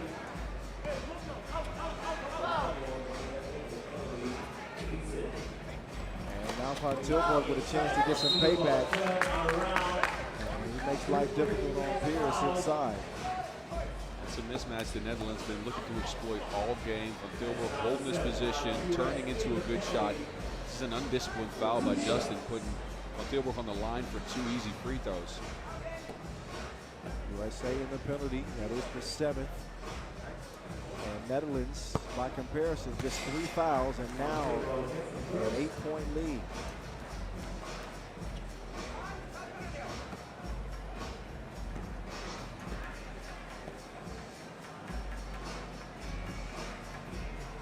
And so far, the Dutch giving the Americans the business. 13-4. The pressure unrelenting. Herrick though in the face on the fade from the corner. An offensive foul on the Dutch as well. This might be a little bit of momentum going to USA's way. And look, I saw Caden Pierce at the youth level, right, last year at the Under-23 World Cup. If they utilize him right in pick and rolls, he is a big lob threat, and he is a very, very serviceable scorer in his own right. Haven't seen too much of him. Caden to Justin, can't convert. Foul connected now, taking the handoff. Ohezi, just sneaks past Parrott. He's a craftsman, that foul connect. USA just come out flat in this one. They're gonna have 6 points. 6 minutes into this game. That is not a brand of 3x3 that's going to play well for them. What do you expect, though? These guys are new to each other, have never played a tournament together, and they're fouling undisciplined again. But it's hard to find an identity at this stage of competition, where the champions of all the zone cups meet, where the best teams in the world feature. It's hard to find an identity as a squad just coming into this tournament with 40 guys. You need more reps. You need, kind of make your mark somewhere, take your lumps before you can actually compete in a tournament like this. It seems like, specifically with these 4 guys on the Yeah, understandable. But again, the expectations they aren't going to go anywhere.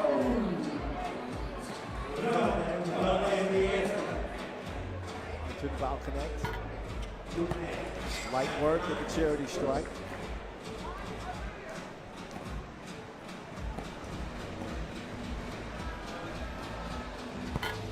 And we'll knock down another one.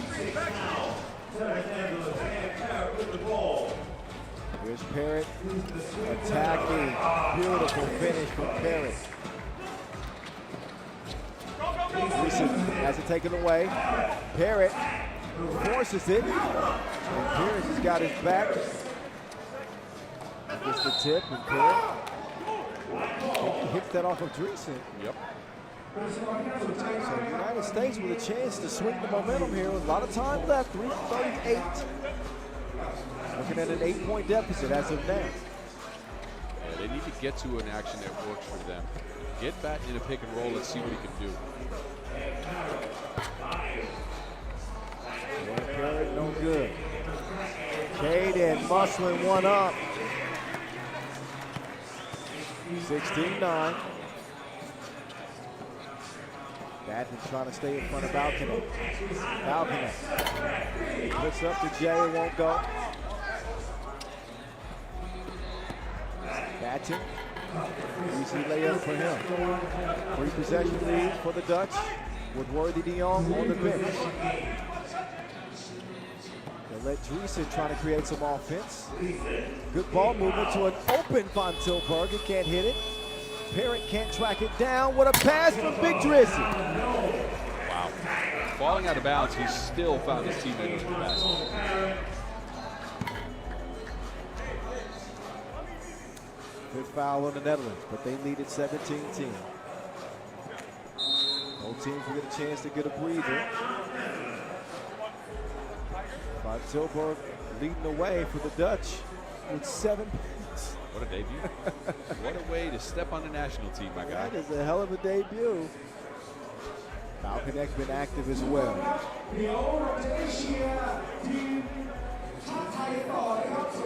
Couple of nice layups. From Parrott. Parrott's the only thing working for him, I would say, right now, and that is individual creation. He's having a good game. The rest of his team is not connecting.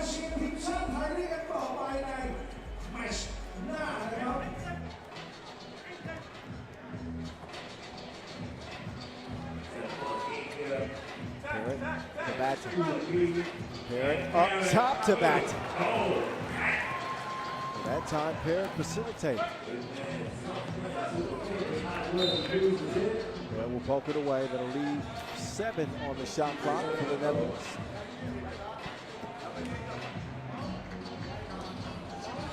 They've had this game in control from the outset. Been an uphill climb for the USA. Not out of it yet, but time is of the essence. Worthy. 2 won't go. Parrott eventually finds Pierce. They only raise the iron. Good. Double block.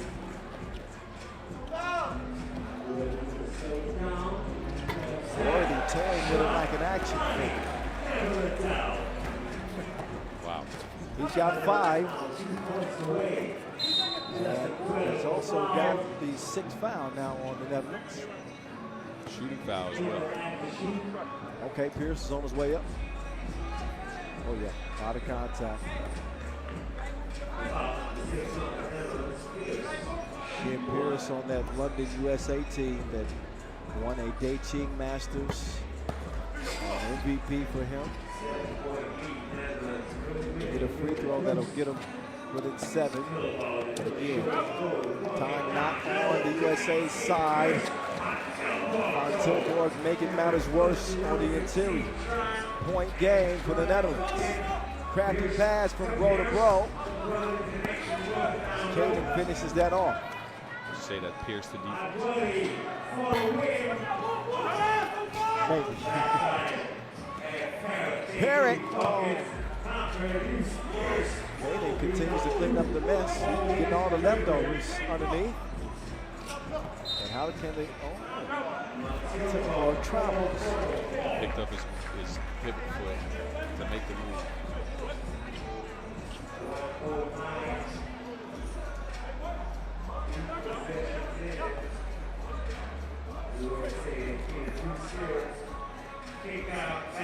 Batten, the left fake.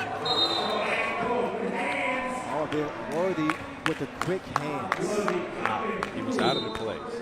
Worthy his hands quicker than kitty softballs. You didn't even know what that's for. What is that? You don't know kitty softballs? No. What is it? Explain it, please.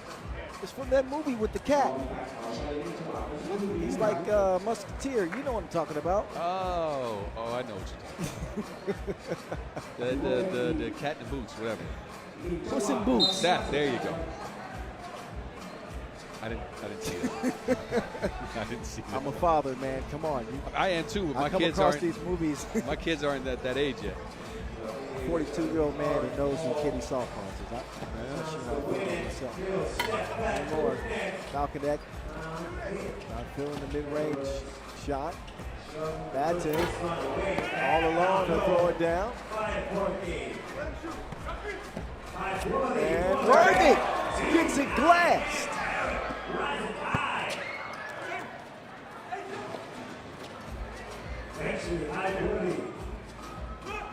I've set the screen. Worthy. Oh, nice move. But they can't end the game, at least not yet. It take a miracle for the USA to get a win here. This is more than likely to be a Netherlands W, but they've had some trouble putting it away here. They've had several opportunities. It feels like they took their foot off the gas a little bit when they got up by 10 points or 8 points, it was in the middle of the game. And against USA, you can never do that. These are very talented basketball players. They might just be gelling as a team, but they're going to work things out through a game like this. This is a challenge that the Netherlands requested. The ball on the floor was out on the Netherlands. Looks like maybe Parrott might have hit that there. I'm not sure. Ooh, that's close. Probably need a couple of different angles, but they'll decide this one from the IRS instant replay system. This is a better look, kind of. Yeah, it looked like Parrott might have. From that angle, I think it was Parrott to put the momentum on the ball and put it out of bounds. So the news from the scores table is challenges won.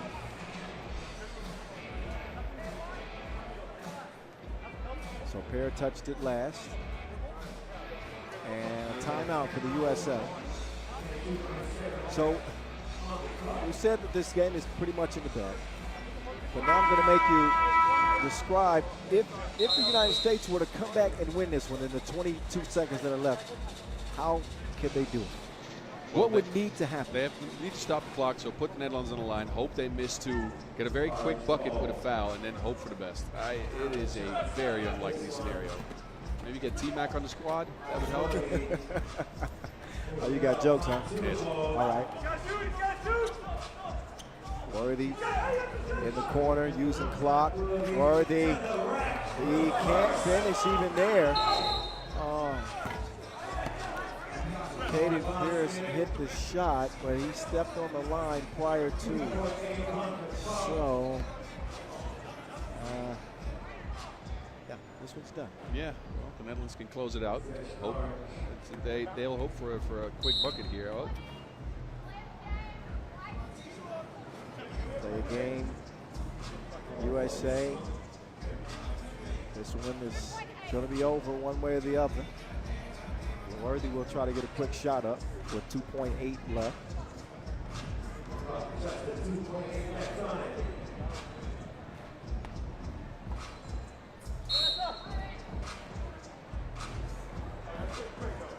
James Parrott trying to do here, trying to tap the ball away from Worthy. Yep. So it will end 20-15. A decisive victory for the Netherlands over the United States in men's Pool B action. Netherlands trying to make their way back to a championship game here in Bangkok. That is the way they wanted to start it, with Van Tilburg leading the scoring charts for the Orange Lions. I'm sorry, go ahead. Well, no, you go ahead, because after you say what you're going to say, then we're going to get out of the way. Oh, yeah, I said they got to their spots early, right? They put Billboard in a good position. They put Falconet in good positions to get them comfortable on their first run around on the national team, and that worked through and through in this game.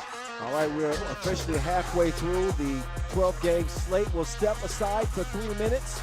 and get restarted from Bangkok, Thailand as Champions Cup 2026 Day 1 continues.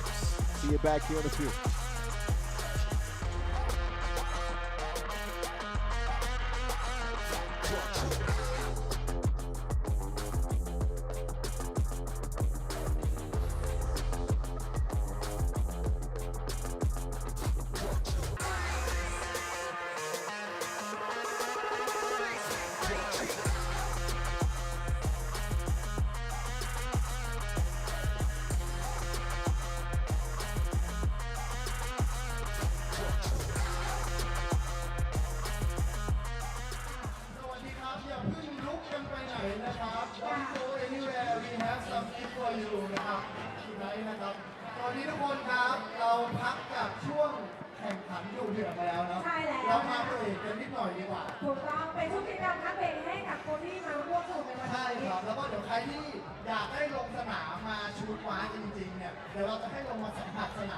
ถูกต้องแล้วก็ใครชุดลง